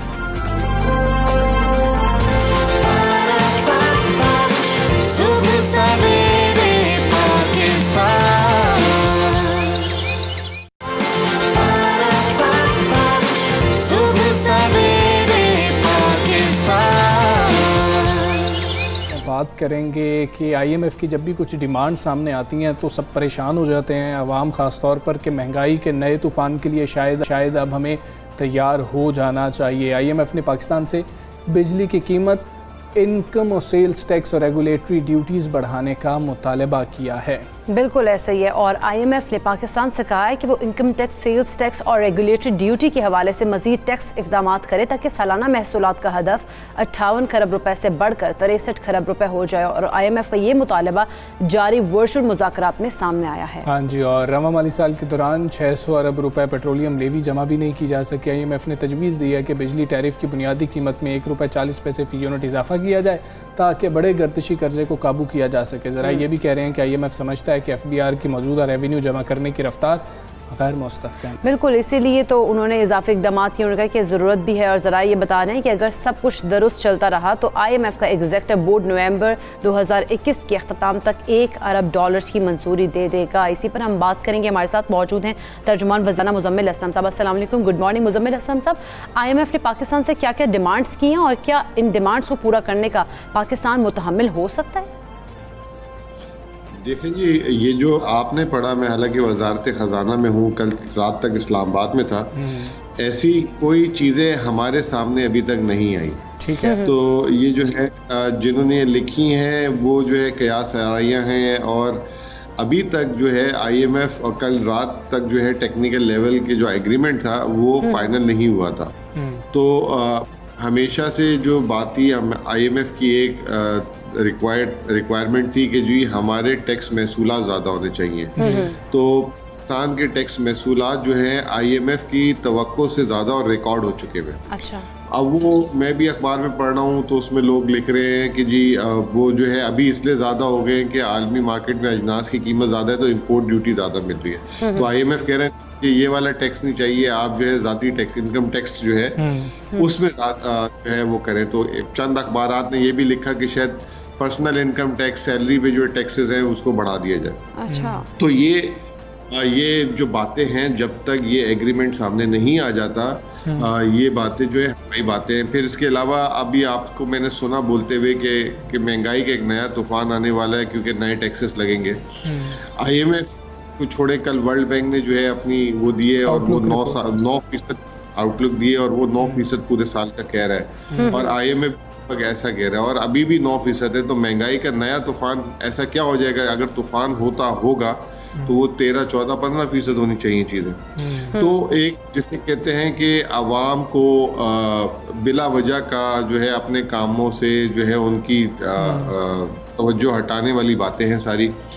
और ये आप इस हुकूमत की ये देखें कि जब से ये हुकूमत आई है ये मिनी बजट्स नहीं लाती। जैसे पिछली आपने देखा होगा कि हुकूमत हर साल मिनी बजट लेकर आती थी, तो मिनी बजट्स भी नहीं आए, पिछले साल भी नहीं आया। लोग कहते थे अब मिनी बजट आएगा, फिर उससे पिछले साल भी कब पहला साल वाहिद था जिसमें जो है मिनी बजट लाना पड़ा था क्योंकि PMLN हुकूमत इनका बजट था वो देके चली गई थी। अच्छा, तो कोशिश यही है कि जो पॉलिसी है उसमें कंसिस्टेंसी रहे और दूसरी तरफ कोशिश ये, क्योंकि आलमी मार्केट में बहुत ज़्यादा कीमतों में इजाफा हो चुका हुआ है कि जो गैर ज़रूरी चीज़ें हैं उसको डिस्करेज किया जाए, चाहे वो टैक्स मेजर से, चाहे वो एक्सचेंज रेट मेजर से, चाहे वो पॉलिसी लेवल स्टेट बैंक उन पे एलसी मार्जिन, ताकि वो एक दबाव जो है पाकिस्तान पे कम हो और पाकिस्तान जो है खुद मुख्तारी की तरफ चलता रहे। बिल्कुल ठीक है मुज़म्मिल असलम साहब, इसीलिए आपसे बात करना इस मामले पे ज़रूरी थी कि अब आपके पास एक ज़िम्मेदार जो है ओहदा भी है और आप एक बेहतर बात हमें बता सकते हैं। तो ये तो क्लियर हो गया कि अभी तक वजारत ख़जाना के पास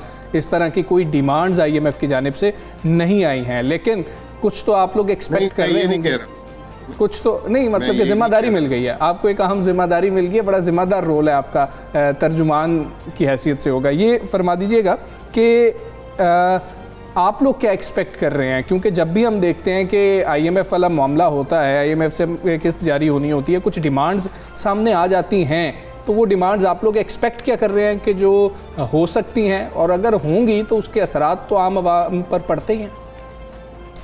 देखिए, मैं आपको क्लियर कर दूं कि मुज़ाकरात शुरू हो चुके हैं पिछले हफ्ते से, और ये कल शाम को ख़त्म हो जाने चाहिए थे।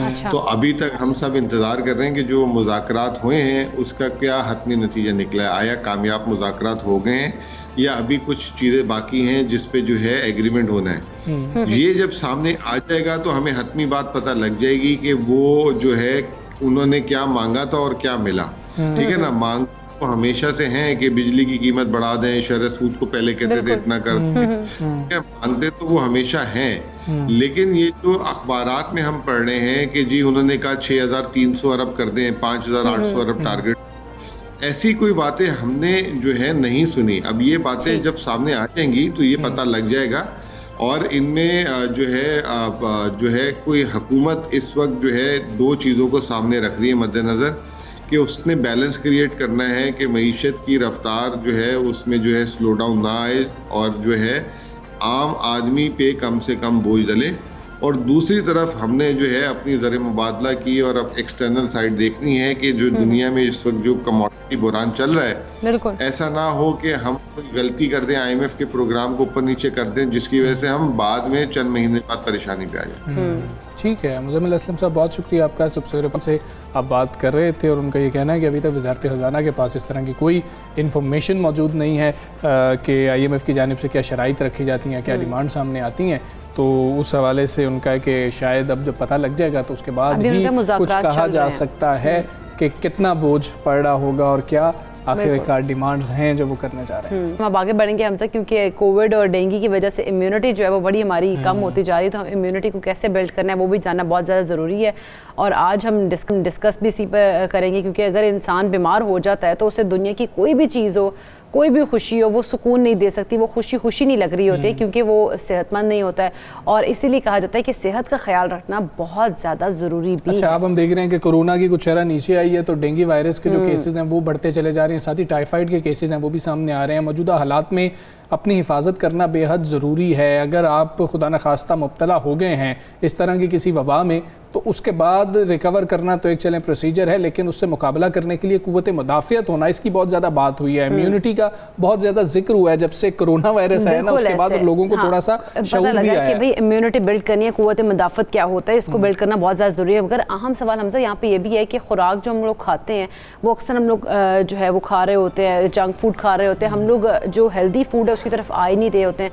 फिर हम कहते हैं कि जी हमारी इम्यूनिटी इतनी है ही नहीं स्ट्रॉन्ग, और हम लोगों पे जो जर्म्स होते हैं वो भी वैसे ही वायरस भी ज़्यादा खा लेना इस बात की ज़मानत नहीं है कि आपके कुव्वत मुदाफ़ियत में जो है वो इजाफा होता जा रहा है। ज़्यादा खाना, हेल्दी खा लेना, आप मतलब मुनासिब खाएं, एतदाल पसंदी से खाएं, लेकिन ऐसी खुराकें खाएं जिससे आपको फ़ायदा हो, और जब खुदा न खास्ता कोई वबा आपके ऊपर हमला आवर हो रही हो तो उसको पता हो कि इसने कुछ अपने लिए काम कर रखा है। बिल्कुल, ये तैयार है हमसे लड़ने के लिए। खैर किस तरह से आप अपनी इम्यूनिटी बिल्ड कर सकते हैं, इसी पर हम आज बात करेंगे। हमारे साथ मौजूद हैं माहिर ग़िज़ा सुहेल। अस्सलाम वालेकुम, गुड मॉर्निंग।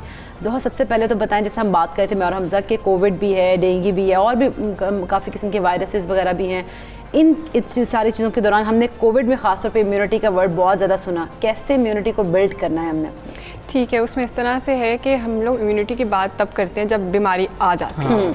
इम्यूनिटी एक ऐसी चीज़ है जो हमारी through out the life cycle strong रहनी चाहिए, और हम सिर्फ फोकस तब करते हैं जब कोई बीमारी अटैक करती है, कोई मसला हमें आता है। तो इम्यूनिटी, अब जैसे पाकिस्तान की एनवायरनमेंट इस तरह के जहाँ water pollution, land pollution, air pollution तीनों बहुत ज़्यादा हैं, तो एज अ नेशन हम लोगों का गोल यही होना चाहिए कि पूरा साल, पूरी ज़िंदगी हमारी इम्यूनिटी बहुत अच्छी रहे। लेकिन यहाँ पर मैं कुछ सुपर फूड्स ज़रूर डिस्कस करूँगी जो डेंगू के मुकाबले के लिए, कोरोना के मुकाबले के लिए, और जो भी एनवायरमेंटल पोल्यूशन है उसके मुकाबले के लिए हमारे पास हेल्पफुल हो। अच्छा, उसमें सबसे पहले इस तरह से कि मैं शहद की इस्तेमाल को ज़रूर प्रमोट करती हूँ, क्योंकि शहद एंटीसेप्टिक प्रॉपर्टीज़ के साथ आते हैं। अच्छा, लोग ज़्यादा शहद को इस्तेमाल करते हैं सर्दी के मौसम में, गर्म पानी में उसको ऐड ऑन करके इस तरह से लेते हैं, तो उसका बिल्कुल पूरा साल इस्तेमाल कर सकते हैं। अगर आपको डायबिटीज़ का इशू नहीं है, ओवरवेट का मसला नहीं है, एक नॉर्मल वेट है या नॉर्मल सब कुछ, आप शहद इस्तेमाल पूरा साल में करें, क्योंकि इसकी एंटीसेप्टिक प्रॉपर्टीज़ आपको पूरा साल महफूज रखती है। तमाम एज ग्रुप्स 1 चम्मच से 2 चम्मच शहद आप डेली इस्तेमाल कर सकते हैं। शहद के अलावा दालचीनी का इस्तेमाल, जो लोग शहद नहीं इस्तेमाल कर सकते वो दालचीनी इस्तेमाल करें। दालचीनी में एंटी बैक्टीरियल प्रॉपर्टीज़ हैं, हम लोग ऑल्टरनेट दे रही हैं आप, ऑल्टरनेट दे रही हैं, अगर कोई एक चीज़ नहीं ले सकता तो कोई दूसरी चीज़ ले ले। अब जिस तरह से दालचीनी में एंटी बैक्टीरियल प्रॉपर्टीज़ हैं, और हम लोग एंटीबायोटिक्स बहुत ज़्यादा खाते हैं। एंटीबायोटिक खाने का एक नुकसान क्या है कि हमारी बॉडी का जो गुड बैक्टीरिया है, जिसको हम प्रोबायोटिक कहते हैं, वो भी ख़त्म हो जाता है। वो भी हमारे जो निज़ामे दिफा है, जो डिफेंस सिस्टम है, उसको प्रमोट आज इस पे हमने जामे गुफ्तगू की है, हमने डॉक्टर नशीन अहमद भी हमारे साथ थी और इस पे जामे हमने गुफ्तगू की है। ये बड़ा इंपॉर्टेंट पॉइंट है, क्योंकि एंटीबायोटिक्स प्रोबायोटिक्स को ख़त्म कर देती हैं। तो आप ऐसी चीज़ें खाएं जो एंटीबायोटिक भी हो और प्रोबायोटिक्स को ख़त्म ना करें, तो उसमें दालचीनी का इस्तेमाल करें। दालचीनी का कहवा आप सुबह नहार में इस्तेमाल करें, वो बहुत ज़्यादा बेनिफिशियल है, क्योंकि सुबह का वक्त ऐसे है जिसमें हमारी बॉडी टोटली फ्रेश होती है, उसको अगर अच्छी चीज़ें हम देंगे तो हमारी बॉडी का डिफेंस सिस्टम स्ट्रॉन्ग रखेगी। तो सुबह नहार में दालचीनी का कहवा वो लोग इस्तेमाल करें जो शहद इस्तेमाल नहीं कर रहे। इसके अलावा हल्दी का इस्तेमाल, आजकल जिस तरह से कोरोना की बात भी हो रही है, डेंगू की बात भी हो रही है, और दीगर मसाइल भी साथ साथ लोगों को चल रहे हैं, तो बहुत ज़्यादा मेडिकेशंस का इंटेक हो रहा है, बहुत ज़्यादा लोग ड्रग्स ले रहे हैं। अभी कल मेरी पेशेंट के साथ बात हो रही है, उन्होंने मुझे बताया कि वो 48 ड्रग्स ले रही हैं डेली बेसिस पे, जिसकी वजह से उनका वेट बहुत बढ़ गया, एंजाइटी का मसला बहुत आ गया। तो हल्दी का काम क्या है कि वो हमारे लिवर को डिटॉक्सिफाई करता है और दवाइयों के मुनफी असरात से रोकता है, क्योंकि लिवर बॉडी का एक ऐसा ऑर्गन है जिसे डिटॉक्सिफिकेशन करनी है। वैसे तो लंग्स भी करते हैं, स्किन भी करती है, लेकिन लिवर का प्राइम रोल है। तो लिवर जितना अच्छा काम करेगा उतना डिटॉक्सिफिकेशन बेहतर होगी। तो हल्दी का इस्तेमाल अपनी डाइट में, यानी कि जो लोग मेडिकेशन पे ज्यादा हैं वो हल्दी का इस्तेमाल लाजमी तौर पर करें। बिल्कुल लाजमी तौर पर करें, क्योंकि हल्दी जो है वो नेगेटिव इम्पैक्ट से रोकती है। अच्छा जोहा, ये भी कहा जाता है ना कि दूध में हल्दी डाल के पिए तो वो बड़ा अच्छा एक होता है, आपकी बॉडी के लिए बड़ा अच्छा होता है, स्ट्रॉन्ग कर देती है आपकी बॉडी को, तो उसे गोल्डन मिल्क का नाम दिया जाता है। तो वो कौन कौन लोग इस्तेमाल कर सकते हैं, इसके बारे में बताइए। ये बहुत इंपॉर्टेंट क्वेश्चन है, क्योंकि हम लोग हल्दी के इस्तेमाल पे सोच के रुक जाते हैं कि ये नहीं खाई जाएगी, ये इरिटेट करेगी। तो बेशक आप खाने में उसकी क्वांटिटी बढ़ा लें या बिल्कुल गोल्डन मिल्क ले लें। गोल्डन मिल्क एक ऐसा मिल्क है जो हर इंडिविजुअल ले सकता है, चाहे डायबिटिक है, चाहे ब्लड प्रेशर है, चाहे यूरिक एसिड है, चाहे हेपेटाइटिस का पेशेंट है, हर कोई गोल्डन मिल्क ले सकता है। लेकिन उसमें दूध की क्वांटिटी और दूध की क्वालिटी बहुत मैटर करती है। आप बिल्कुल होल मिल्क ना कंज्यूम करें जिनको डायबिटीज़ का मसला है, जिनको मोटापे का मसला है। आप स्किम मिल्क लें जिसकी वजह से फैट रिमूव कर दी जाती है, और उसमें हल्दी ऐड ऑन करके ले लें। अगर हल्दी दूध के अंदर नहीं पसंद तो मैं सिंपल ये कहती हूँ कि आप हल्दी का 1 चम्मच या हाफ टी स्पून, जितना आपका कंसल्टेंट रिकमेंड करता है, जिस तरह से मेडिसिन खाते हैं टैबलेट जैसे पानी ऊपर से ले रहे हैं, अब बेशक उस तरह से कंज्यूम कर लें। अगर आप उसका एक्सट्रैक्ट निकाल के पीना चाहते हैं उस तरह से फक्की की तरह आप लोग खा सकते हैं। फक्की की तरह खा सकते हैं। बिल्कुल इसके तरीके मुख्तलिफ किस्म के, जिस तरीके से आपको पसंद है आप उसको खाएं, लेकिन मेक श्योर करें कि आप ये ज़रूर खाएं। इसके अलावा अदरक एंटीवायरल प्रॉपर्टीज़ के साथ है, जैसे मैंने बताया दालचीनी एंटीबायोटिक प्रॉपर्टीज़ के साथ है और अदरक एंटीवायरल प्रॉपर्टीज़ के साथ है। तो कोरोना में वायरस का ही सबसे ज़्यादा मसला है और हम मेडिसिन उसके अगेंस्ट बहुत सारी खा रहे होते हैं। तो अगर आप अदरक वाली चाय या अदरक का कहवा या इवन खाने में खुश्क जो नेचुरल अदरक है वो डाल के आप खाते हैं, तो उसके थ्रू एंटीवायरल प्रॉपर्टीज़ जाएंगी जो निज़ाम जो क़ुव्वत मुदाफ़त उसको बेहतर रखेंगी और कोई भी वायरस आपके ऊपर अटैक नहीं कर सकेगा। तो इस तरह से इन चीज़ों को अपनी डाइट में शामिल रखें ताकि ये मसला ना करें। अच्छा, डाइट के अलावा मैं यहाँ पर थोड़ी फिजिकल एक्टिविटी की बात भी करूँगी और स्लीप पैटर्न की, क्योंकि डाइट में तो ये की न्यूट्रिएंट्स की चीज़ें जो आप शामिल करें जिससे निज़ाम हज़म अच्छा रहेगा। लेकिन अगर आप लोग फिजिकल एक्टिविटी करते हैं जैसे कि वॉक करते हैं, योगा करते हैं, जिसमें आपकी इनहेल एक्सहेल का प्रोसीजर इन्वॉल्व हो, उससे क्या होता है कि आपके लंग्स अच्छा काम करते हैं। लंग्स के थ्रू भी बहुत सी चीज़ें बॉडी से बाहर निकलती हैं जो बैड टॉक्सिन्स होते हैं जो हम कहते हैं। तो अगर आप वॉक करते हैं, अपनी ब्रीदिंग के प्रोसीजर को इम्प्रूव करते हैं, तो उसके थ्रू भी ये काम हो जाएगा। इसके अलावा आजकल जैसे वर्क फ्रॉम होम की रूटीन है, लोग घर में रहते हैं, लेट सोते हैं, लेट उठते हैं और पूरा रूटीन ख़राब हो गई है। लेट सोना बहुत नुकसान की चीज़ है, क्योंकि जब हम लेट हम सोते लोगों हैं, के रवैये ये है कि हम लोग लेट सो रहे थे, लेट सोते हैं, हम लोग यही देते हैं घरों में ऐसे बिल्कुल 3 बजे रोक सो रहे हैं, सुबह 4 बजे सो रहे हैं, ये ठीक चीज़ नहीं है। क्योंकि 3 से 4 बजे कुदरत ने हमारी बॉडी का मैकेनिज्म रखा है कि वहाँ पर डिटॉक्सिफिकेशन होती है सुबह 3 से 4 बजे, हमारी बॉडी में फिक्स है। लेकिन उसके लिए एक पॉइंटेड पॉइंट है कि आप सो रहे हो, अगर आप जागेंगे वो इंपॉर्टेंट मैकेनिज्म नहीं होंगे। वैसे भी आपका डाइट पैटर्न ही तब्दील हो जाएगा, आप ज़्यादा खाना शुरू कर देंगे। इम्यूनिटी के हवाले से पाकिस्तान में खुसूसी तौर पर ये बहुत ज़्यादा हम सोचते हैं कि गोरे की इम्यूनिटी कम है, हमारी इम्यूनिटी ज़्यादा है, हमारी इम्यूनिटी बेहतर है उससे, क्योंकि हम मिट्टी में रहते हैं, क्योंकि हम तो बहुत चीज़ों का मुकाबला कर रहे हैं, उनकी तो फ़ज़ा इतनी अच्छी है, उनको आदत ही नहीं रहती है, इसलिए कोरोना भी उन पे ज़्यादा असरअंदाज हुआ, हम पे कम हुआ। ये कॉन्सेप्ट कितना दुरुस्त है? ये पाकिस्तानियों का अपना एक कॉन्सेप्ट है। हम जैसे कहते हैं ना कि हम हर चीज़ के लिए बहुत स्ट्रॉन्ग हैं, हमें कोई चीज़ मुतासिर नहीं कर सकती, लेकिन अब आप देखें कोरोना की शरह पाकिस्तान में भी अच्छी खासी गई है। तो इसका क्या मतलब हो कि हमारी इम्यूनिटी भी इतनी अच्छी नहीं है, हमने अपने आगे एक लेबल रख लिया कि हम हर एक से बेहतर हैं, हमें कोई चीज़ भी अफेक्ट नहीं कर सकती। कुछ हद तक हमारी इम्यूनिटी उनसे बेहतर इस तरह से कि जिससे हमारी पॉल्यूशन ने बताया कि वाटर पॉल्यूशन भी है, एयर भी है, लैंड भी है, तो कुछ स्ट्रॉन्ग हम हैं, लेकिन इतने भी स्ट्रॉन्ग नहीं है कि इंटरनल अगर वायरस अटैक करेगा तो हम उसको भी डिफा कर सकेंगे टाइम में हम देख सकते हैं। हाँ, लेकिन अब आपने एक चीज़ नोट की है, मैं एक चीज़ अक्सर नोट करती हूँ कि कोरोना के बाद से सब्जियों की और फलों की जो शॉप्स हैं, जो बेचने वाले वो बढ़ गए हैं, बिल्कुल, क्योंकि उसकी डिमांड बढ़ी है, सब्जियों की और फलों की डिमांड, लोगों ने इसको एक्सेप्ट किया है कि हमें इनकी ज़रूरत है, और इसकी वजह से उनकी जो शॉप्स है बेचने वाले वो भी ज़्यादा आ गए हैं। बिल्कुल, तो यहाँ पर लोगों का मुझे अच्छा लगा है कि लोगों ने इस चीज़ को एक्सेप्ट किया कि इम्यूनिटी का बूस्टअप होना फ्रूट्स एंड वेजिटेबल्स के साथ लिंक्ड है। अब उसमें अगर मैं सब्जियों की और फलों की बात करूँ तो एक कुछ सब्जियाँ जो स्पेसिफाई कर देती हूँ, कुछ फल जो स्पेसिफाई कर देती हूँ। फलों में सेब सबसे इंपॉर्टेंट इम्यूनिटी बूस्टर है। अगर आप एक सेब रोज़ाना इस्तेमाल कर लेते हैं उसके छिलके के साथ, तो उसके ज़रिए आपकी बॉडी में पॉलीफिनोल्स जाते हैं जो हर टॉक्सिन को अपने साथ बाइंड करके बाहर निकालते हैं। तो इसीलिए कहा जाता है an apple a day keeps a man doctor हो गए। तो आप रोज़ाना एक सेब लेते हैं, उसके ज़रिए टॉक्सिन्स बाहर निकल जाएंगे, तो आपको मसला नहीं होगा। सेब के अलावा अंगूर में रेस्वेराट्रॉल एक पॉलीफिनोल है, बहुत बेहतरीन है, लेकिन जो लोग सेब इस्तेमाल नहीं करते वो अंगूर की तरफ आ जाएं। और थर्ड पे ग्रेप फ्रूट। ग्रेप फ्रूट, ये 3 फल ऐसे हैं कि जो बहुत ज़्यादा बेहतरीन है, लेकिन ग्रेप फ्रूट में एक मसला हम क्या करते हैं कि हम चीनी ऐड कर लेते हैं उसको मीठा करने के लिए, खट्टा ना लगे, वहाँ पे हम खराबी करते हैं। उसके ज़रिए क्या होता है कि ग्रेप फ्रूट वैसे तो एंटीऑक्सीडेंट्स देते हैं, लेकिन चीनी ऐड करके उसके एंटीऑक्सीडेंट्स ख़त्म हो जाते हैं। चीनी उसकी पीएच को ख़राब करती है, हमारी बॉडी में जाके विटामिन सी एब्जॉर्ब ही नहीं हो पाता। तो ग्रेप फ्रूट काम नहीं कर रहा, तो इस वजह से नहीं कर रहा, वो इस वजह से नहीं काम कर रहा, वो मीठा बना के पीना चाहते हैं, वो मीठा उसको कर लेते हैं, जैसे चीनी उसका काम ख़राब कर देती है। अगर मैं सब्जियों की तरफ आऊँ तो सब्जियों में सबसे पहले बंद गोभी और गोभी, इन 2 का बहुत रोल है। यहाँ पर ब्रोकली इतनी मिलती नहीं, इसलिए मैं उसको मेंशन भी नहीं करती, लेकिन अगर किसी को पसंद है और कोई खाना पसंद करता है तो अगर बंद गोभी या गोभी नहीं खा रहे हो तो ब्रोकली खा लें, क्योंकि बंद गोभी और गोभी में हमारे पास इंडोल्स होते हैं जो अगेन लिवर की हेल्थ के लिए, लिवर की डिटॉक्सिफिकेशन के लिए, उसकी सफाई के लिए बहुत ज़रूरी है। अच्छा, इम्यूनिटी के बारे में जब हम बात करते हैं लोग आ जाते हैं डिटॉक्स वाटर के ऊपर कि ये हम पानी पूरा दिन पी लेंगे तो हम कुछ भी खाते नहीं, जंक फूड खाएं, सोडा ड्रिंक्स में, उसका असर ख़त्म हो जाएगा। ऐसा नहीं है। डिटॉक्स वाटर मैं कभी भी प्रमोट नहीं करती कि आप पानी में खीरा डाल रहे हैं, आप नींबू डाल रहे हैं और आप सिर्फ वो पी रहे हैं, उसके ज़रिए आपको वो फायदे नहीं मिलती जो एक खीरा अकेला खाने से आपको मिलती है। बस जो आपने जहन में चीज़ें बना रखी हैं ना, वो अपने से दूर कर लें। जो जोहा कह रही हैं उन पे अमल करना शुरू कर दें। जोहा, बहुत शुक्रिया आपका, सबसे पहले पाकिस्तान का आप हिस्सा बनी और तारीफ दी कि हमने अपनी इम्यूनिटी बेहतर कैसे करनी है, बूस्ट कैसे करनी है। अभी हम एक ब्रेक लेते हैं, ब्रेक के बाद वापस आते हैं। Stay with us.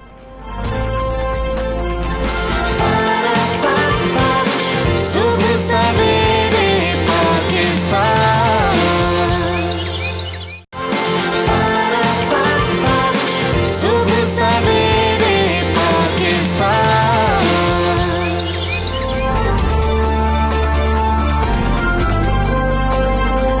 Welcome back to सुबह सवेरे पाकिस्तान। अब कुछ बात करेंगे इस्लामी सकाफ़त अपने जिन फ़नून पर फ़ख्र और नाज करती है उनमें ख़ताती शामिल है, और इसी पर हम बात करेंगे। एक ऐसा मुनफरिद फ़न है जिसकी नज़ीर मुसलमानों के सिवा हमजा कोई पेश नहीं कर सकता। हाँ, और अगर हम देखें कि मुख्तलिफ हुकूमतें इस शोबे की बाकायदा सरपरस्ती कर देती तो हालात बहुत ज़्यादा बेहतर होते, ये फ़न मादूम भी ना हो रहा होता। और अभी भी अगर ये कर लिया जाए तो ये जो खदशात में घिरा हुआ अजीम इस्लामी वर्सा है ये हमेशा के लिए महफूज हो जाएगा। बिल्कुल, हुकूमती सरपरस्ती की अगर बात करें तो ना होने के बावजूद बहुत से खत्तात इस फ़न को ज़िंदा रखे हुए हैं। लेकिन हम अगर बात करें जिनमें नुमाया नाम जो है वो हमारे साथ भी मौजूद हैं स्टूडियो में, हाशिर इदरीस, उन्होंने खत्ताती इंतहाई दिलकश फ़न पारे जो हैं उसको तैयार किए हैं और उसकी बड़ी महारत भी रखते हैं और वो खालिक की कायनात के हुस्न और जमाल की गहराइयों में डूब कर ऐसी मंजर कशी करते हैं कि देखने वाले भी हैरान रह जाते हैं। अच्छा, ये नौजवान हैं और नौजवानों का इस तरफ रुझान होना ये वैसे ही बड़े इत्मीनान की बात है। और फ़न ख़त्ताती के हवाले से आजकल जो हम अल्फाज इस्तेमाल कर रहे होते हैं अफसोस के साथ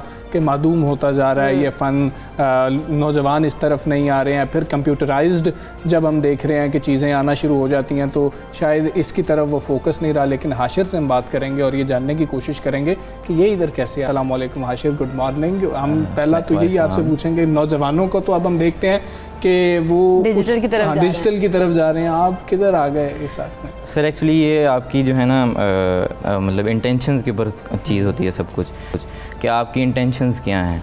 मैं ज़्यादातर जो है बचपन से ये स्केचिंग वगैरह के अंदर इन्वॉल्व रहता था, तो ये एक लॉकडाउन, ये पेंडेमिक के अंदर थोड़ा टाइम था, उसको मतलब मैंने यूटिलाइज किया लोगों को जो है ना अपने असल की तरफ लेके गए। हाँ जी, हाँ जी। तो ये मतलब एक टाइम था कि मैंने इसको यूटिलाइज़ किया, अपने पैशन को डेवलप किया। तो खैर मैं अल्लाह ताला का बहुत शुक्रगुजार हूँ कि उसने मुझे आज इस स्टेज तक पहुँचाया। अच्छा हाशिर, हमें ये बताइएगा, वैसे आप पढ़ क्या रहे हैं? पहले तो ये बताएं ना कि आप खत्ताती में कुछ कर रहे हैं या फिर इससे हट के कुछ पढ़ रहे हैं और खत्ताती का शौक़ वैसे ही आपने साथ रखा हुआ है? नहीं, मैं तो BSc एग्रीकल्चर का स्टूडेंट हूँ फैसलाबाद यूनिवर्सिटी के अंदर। तो ये एक जस्ट शौक़ है, पैशन मतलब जिसे कहते हैं। तो सीखा है? हाँ, नहीं सीखा कहीं से भी। अच्छा, सीखे बगैर ये जो सारी चल रही है ये आपकी चल रही हैं इस टाइम, जितने भी आपने बनाई है खत्ताती के फन पारे जो हैं, तो ये सीखे बगैर कैसे आपने इतना ज़बरदस्त काम किया? मैं मतलब जो है ना ज़्यादा से ज़्यादा प्रैक्टिस करता हूँ। मतलब मैं प्रेफर करता हूँ कि मैं टाइम दूँ अपने इस शौक़ को ताकि वो परफेक्शन की तरफ जा सके। तो देखें ना जी, अगर किसी इंस्टीट्यूट है, अगर कोई, उसने तो आपको सिर्फ पॉलिश करना है। स्किल तो मतलब बंदे के अंदर खुद होती है ना, वो मतलब अगर वो कह लें कि अपने ख्यालात को एक्सप्रेस कर सकता है तो वो ही सेल्फ इंडिपेंडेंट। अच्छा, अब हमें ज़रा ये बताएं कि मुख्तलिफ़ इक़साम हैं, कैलीग्राफी की भी अगर हम बात कर रहे हों तो आप क्या कर रहे हैं? कौन सा पेंट है? मुख्तलिफ हम देखते हैं कि वो तरीक़ाकार हैं, वो क्या अब आप क्या कर रहे हैं और उसमें आप क्या देख रहे हैं कि फ़्यूचर क्या है? सर सबसे पहले मैं आपको ये बताऊँ कि जो मेरा मीडियम है जिसके ऊपर मैं काम करता हूँ वो एक्रेलिक ऑन कैनवस है। कैनवस एक पेपर जिसे सबको पता होता है, और उसके ऊपर मैं मतलब जो है गोल्ड लीफ, सिल्वर लीव्स का जो है इस्तेमाल करता हूँ। सेकेंडली मैं जो है इसको जो टाइम ड्यूरेशन है, मतलब मुझे ज़्यादा पूछा जाता है कि टाइम ड्यूरेशन क्या है आपकी पेंटिंग बनाने का, तो ये डिपेंड करता है कि आइडियाज़ के ऊपर कि आपके आइडियाज़ कितनी देर में आ रहे हैं, आपका माइंड कब रिलैक्स और कंफर्टेबल है इस चीज़ को बनाने के लिए। तो बनने में तो 48 आवर्स में भी बन जाती है। अच्छा। लेकिन अगर माइंड जो है इस चीज़ को आइडिया नहीं आ रहा तो हफ्ता भी लग जाता है, हफ्ते क्या महीने भी लग जाते हैं। अच्छा, इतना यानी कि टाइम भी लग सकता है। बिल्कुल बिल्कुल। अच्छा हाशिर, जिस तरह से होता है ना कि कोई इंस्पिरेशन होती है, क्योंकि आपने कहा कि आपने कहीं से सीखा नहीं है, तो कोई इंस्पिरेशन तो होगी ना कि उसको देखते हुए आपने कहा नहीं मैंने भी यही करना है? नहीं बिल्कुल, मॉडल तो हर आदमी का होता है, उसका ये पॉसिबल नहीं है कि किसी बंदे का मॉडल ना हो। तो 3 से 4 आर्टिस्ट हैं, उनकी रिफ्लेक्शंस जो हैं वो मेरे आर्ट वर्क्स के अंदर मौजूद हैं। अच्छा। उनमें ताहिर बिन कलंदर साहब का नाम है, ज़ुबैर मुगल साहब का नाम है, चित्रा प्रीतम साहब का है, मुसरत आरिफ हैं।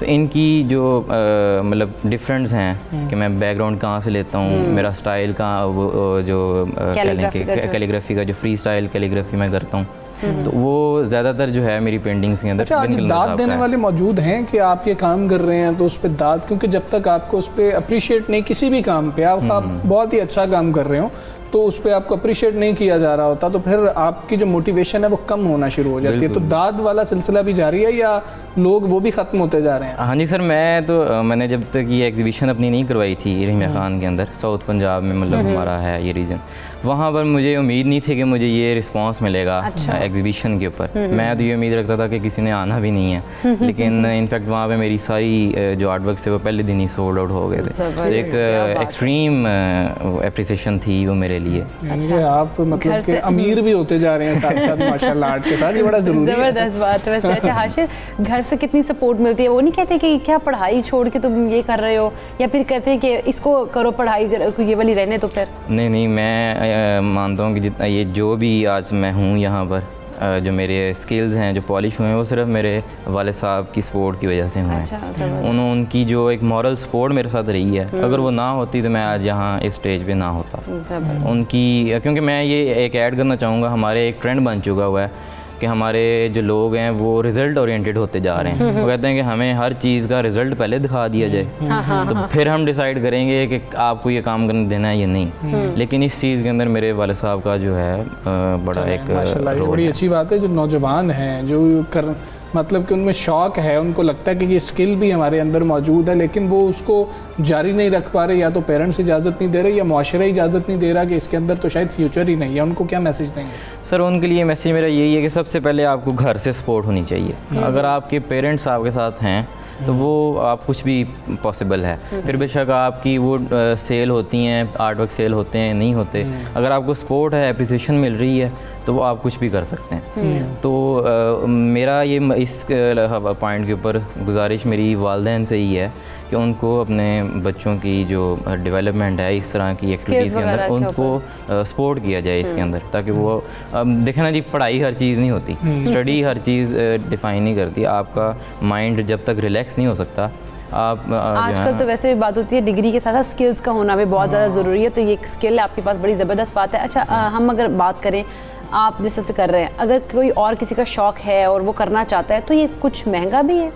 हाँ जी, ये कुछ हद तक एक्सपेंसिव भी है। मतलब ये डिपेंड करता है कि आप मीडियम क्या यूज़ कर रहे हैं। कि अगर आप प्रीमियम प्रोडक्ट्स यूज़ कर रहे हैं फिर तो ये ज़ाहिर है एक्सपेंसिव है। लेकिन बिगनर लेवल के जो आर्टिस्ट हैं वो ज़्यादातर पोस्टर पेंट्स या इस तरह के जो हल्के होते हैं उन्हीं के अंदर फॉल कर रहे होते हैं। तो लेकिन ये अगर कहें कि आम बच्चे अगर ये करें तो उनकी जब तक ये डिस्पोज ऑफ नहीं हो सकती, मतलब सेल नहीं हो सकती, वो इस चीज़ को कंटिन्यू नहीं कर सकते। अच्छा, यानी कि महंगा शौक है। बिल्कुल। अच्छा, आप मतलब के ज़राअत से मतलब कि आपके मुंसलिक डिग्री है और आप एग्रीकल्चर के स्टूडेंट हैं, तो कोई फसलें शसलें भी बनाते हैं, वो करते हैं, पेंटिंग वैसे कर लेते हैं?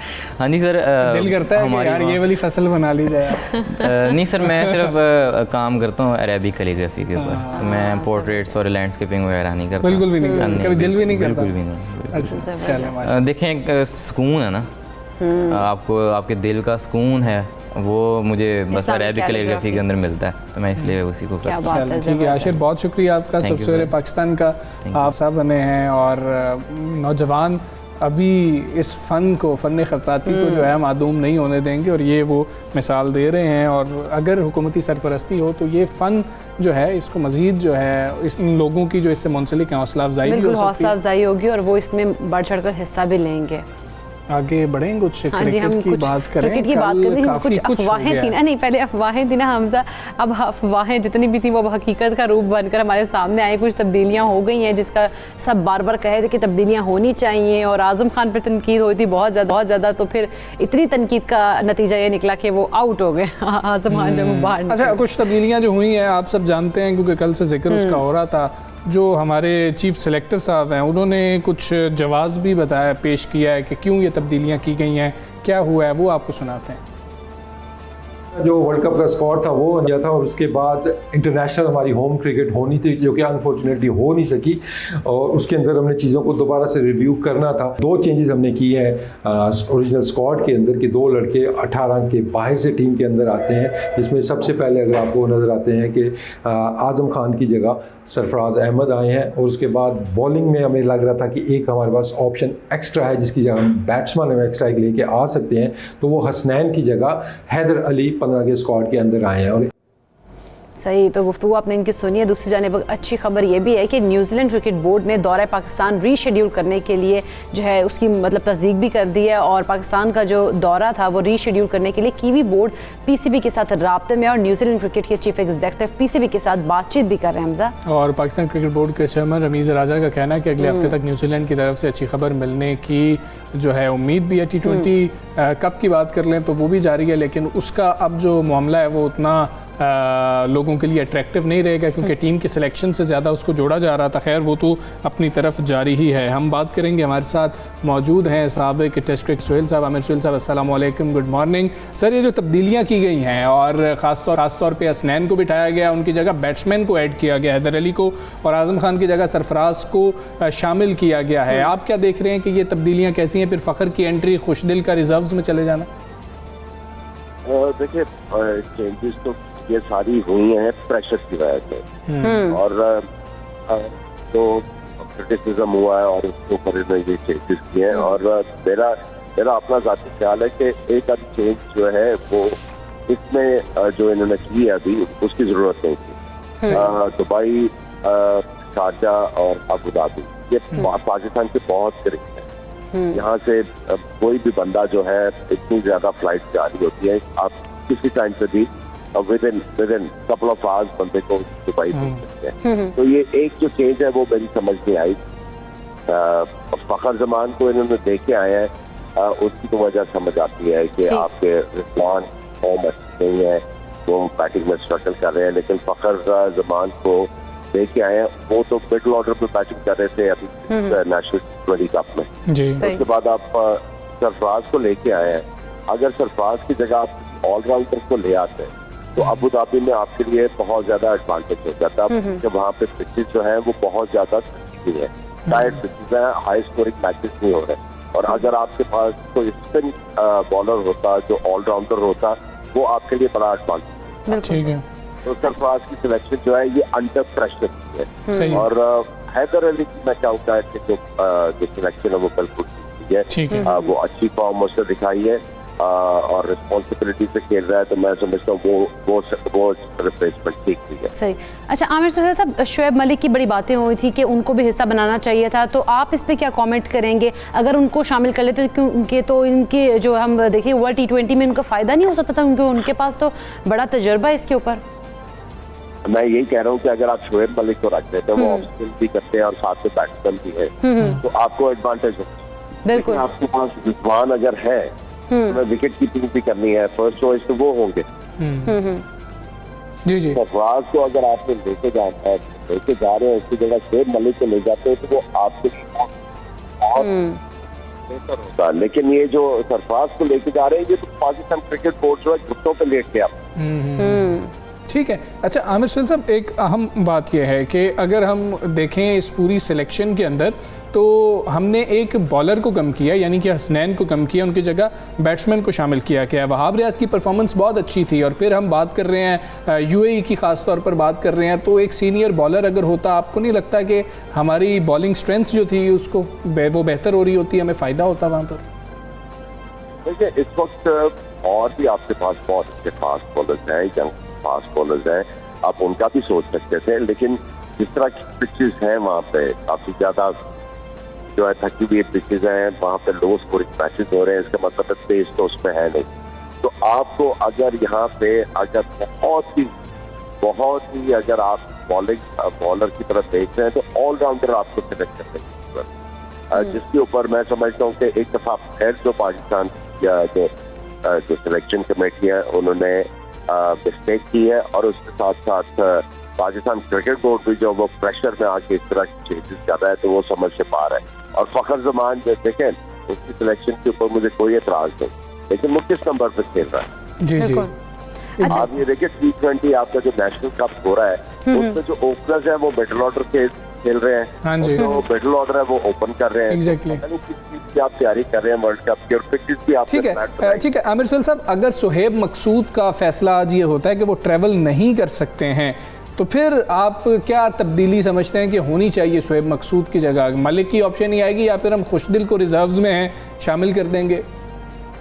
खुशदिल भी आपके लिए अच्छी ऑप्शन हो सकते हैं, क्योंकि वो लेफ्ट आर्म स्पिन बॉलिंग भी कर देते हैं। आपको वो प्लेयर देखना है, क्योंकि मुझे ये खुशदिल का जो स्टैंड बाई में करना वो समझ नहीं आया। पाकिस्तान क्रिकेट बोर्ड जो है, जो जब से ये बोर्ड चेंज हुआ है, ये प्रेशर में मिस्टेक किए जा रहे हैं। ठीक ठीक है। अच्छा आमिर सुहेल साहब, अगर हम बात करें वर्ल्ड T20 के जो मैचेस होंगे उसमें भारत के साथ पाकिस्तान का जो मैच है, आप क्या समझते हैं क्या हिकमत अमली होनी चाहिए हमारी टीम की जब भारत के साथ ग्राउंड में खेल रहे हो? देखिए जी, सारे तो यही कह रहे हैं कि जी आपने जाना है और बड़ा जो है वो दलेरी के साथ खेलना है या वो पॉजिटिव क्रिकेट खेलनी है। बात यह है कि ये सारी चीजें दलेरी और पॉजिटिविटी तब आती है जब आपको कॉन्फिडेंस हो अपने गेम के ऊपर, और ये सब होता है जब टीम का एक एक प्लेयर एक दूसरे को बहुत अच्छी तरह उसकी गेम को अंडरस्टैंड करता है, चैलेंज होती है। जब इस तरह आप रोज रोज चीजें चेंज करते रहेंगे, प्रेशर पे आके ले आएंगे कभी किसी के लिए विदाउट एनी चेंज, मैं फिर कहूँगा कि सरफराज की सिलेक्शन जो है वो कोई सेंस उसमें प्रिवेल नहीं है। ठीक है, सिर्फ और सिर्फ प्रेशर में आके इन्होंने किया है। आप वर्ल्ड कप में आप मुझे बताएं कि कितनी जो आ रही है इसमें पार्टिसिपेट कर रही है, उनमें 2 विकेट कीपर है। जी जी जी जी बिल्कुल आप दुरुस्त कह रहे हैं आमिर सुहेल साहब। अच्छा अगर हम कोचिंग स्टाफ का जिक्र कर लें, सकलैन मुश्ताक के साथ आप खेले भी हैं, उनके साथ वो एक बेहतर कोच भी उनको समझा जाता है, उनका बतौर हेड कोच जाना आप वो कैसे देख रहे हैं? फिर मैथ्यू हेडन का होना और फिलेंडर का वहाँ पर होना, आप समझ रहे हैं कि हमारा कम अज़ कम कोचिंग स्टाफ ठीक है या फिर इतने शॉर्ट पीरियड में तो कोचिंग स्टाफ अब कुछ कर ही नहीं सकता? ये यहाँ पे ये जो आपने किया ये सारे आपने जो फैसले किए हुए वो जज्बात में आके किए हुए हैं या किसी को दिखाने के लिए किए हुए हैं। अगर आपने मैथ्यू हेडन या इनको बुलाना था तो उनको अभी बुलाते हैं ना जी, T20 कप दिखाते हैं उनको, प्लेयरों की गेम को अंडरस्टैंड करते हैं और उसके बाद उसके साथ एक डिस्कशन शुरू करते हैं, कुछ प्लानिंग शुरू करते हैं। तो आएंगे एक हफ्ते में वो कितना कूद के भर देंगे आपके प्लेयरों में। दुरुस्त बात है, ठीक है। अच्छा आमिर सुहेल साहब ये भी हमें बता दीजिएगा, बाबर आजम की कप्तानी के ऊपर बहुत ज़्यादा सवालात उठ रहे हैं। जिस तरह से रमीज़ राजा साहब आए, उन्होंने भी काफ़ी वो मतलब कि फ्रंट फुट पे हमें नज़र आ रहे हैं, और अब लगता ये है कि हमारा चेयरमैन बहुत ज़्यादा स्ट्रॉन्ग है और होना भी चाहिए, लेकिन हमारा कप्तान बिल्कुल स्ट्रॉन्ग नहीं है जो कि बहुत स्ट्रॉन्ग होना चाहिए। शायद चेयरमैन से भी ज़्यादा प्लेइंग 11 के लिए कप्तान स्ट्रॉन्ग होना चाहिए। इतना स्ट्रॉन्ग चेयरमैन हो, आप साथ खेल भी चुके हैं, क्या कप्तान ऐसे स्ट्रॉन्ग हो सकेगा कभी भी, कोई भी हो, बाबर हो या कोई भी हो? देखिए बात यह है कि अब ये आज ये कह रहे हैं बाबर आजम कप्तान जिसने क्रिकेट बोर्ड ने बनाया, अब वो कह रहे हैं कि ये गलत है। अच्छा, फिर अगर आपने बाबर आजम को अब कप्तान चेंज करना है, पहले आपके लिए सरफराज बहुत अच्छी कप्तानी कर रहे थे, ठीक है, उनकी फॉर्म थोड़ी सी बुरी चल रही थी, आपने उसको नजायज चेंज कर दिया कप्तानी से, बाबर आजम को कर दिया। अब अगर आपने बना ही दिया है कप्तान तो उसको अब वो काम करें, वो वाला काम करें कि वो अच्छा कप्तान नजर आना शुरू हो जी। ये तो कोई भी कर सकता है, तो चैलेंज है वो ये है क्रिकेट बोर्ड के लिए कि इसको अच्छा कप्तान साबित करें।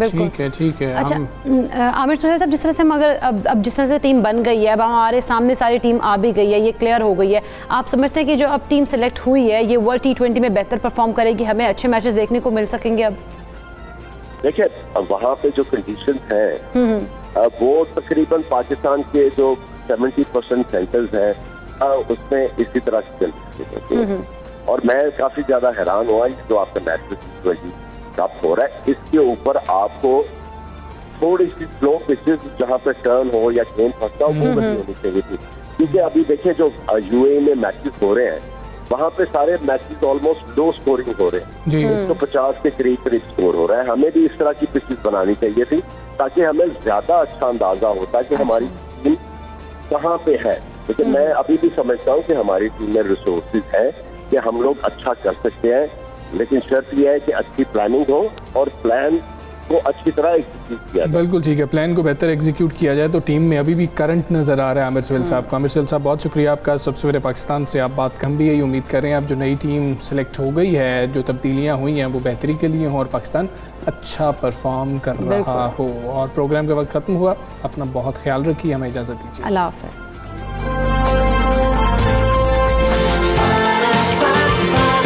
सुबह सवेरे पाकिस्तान।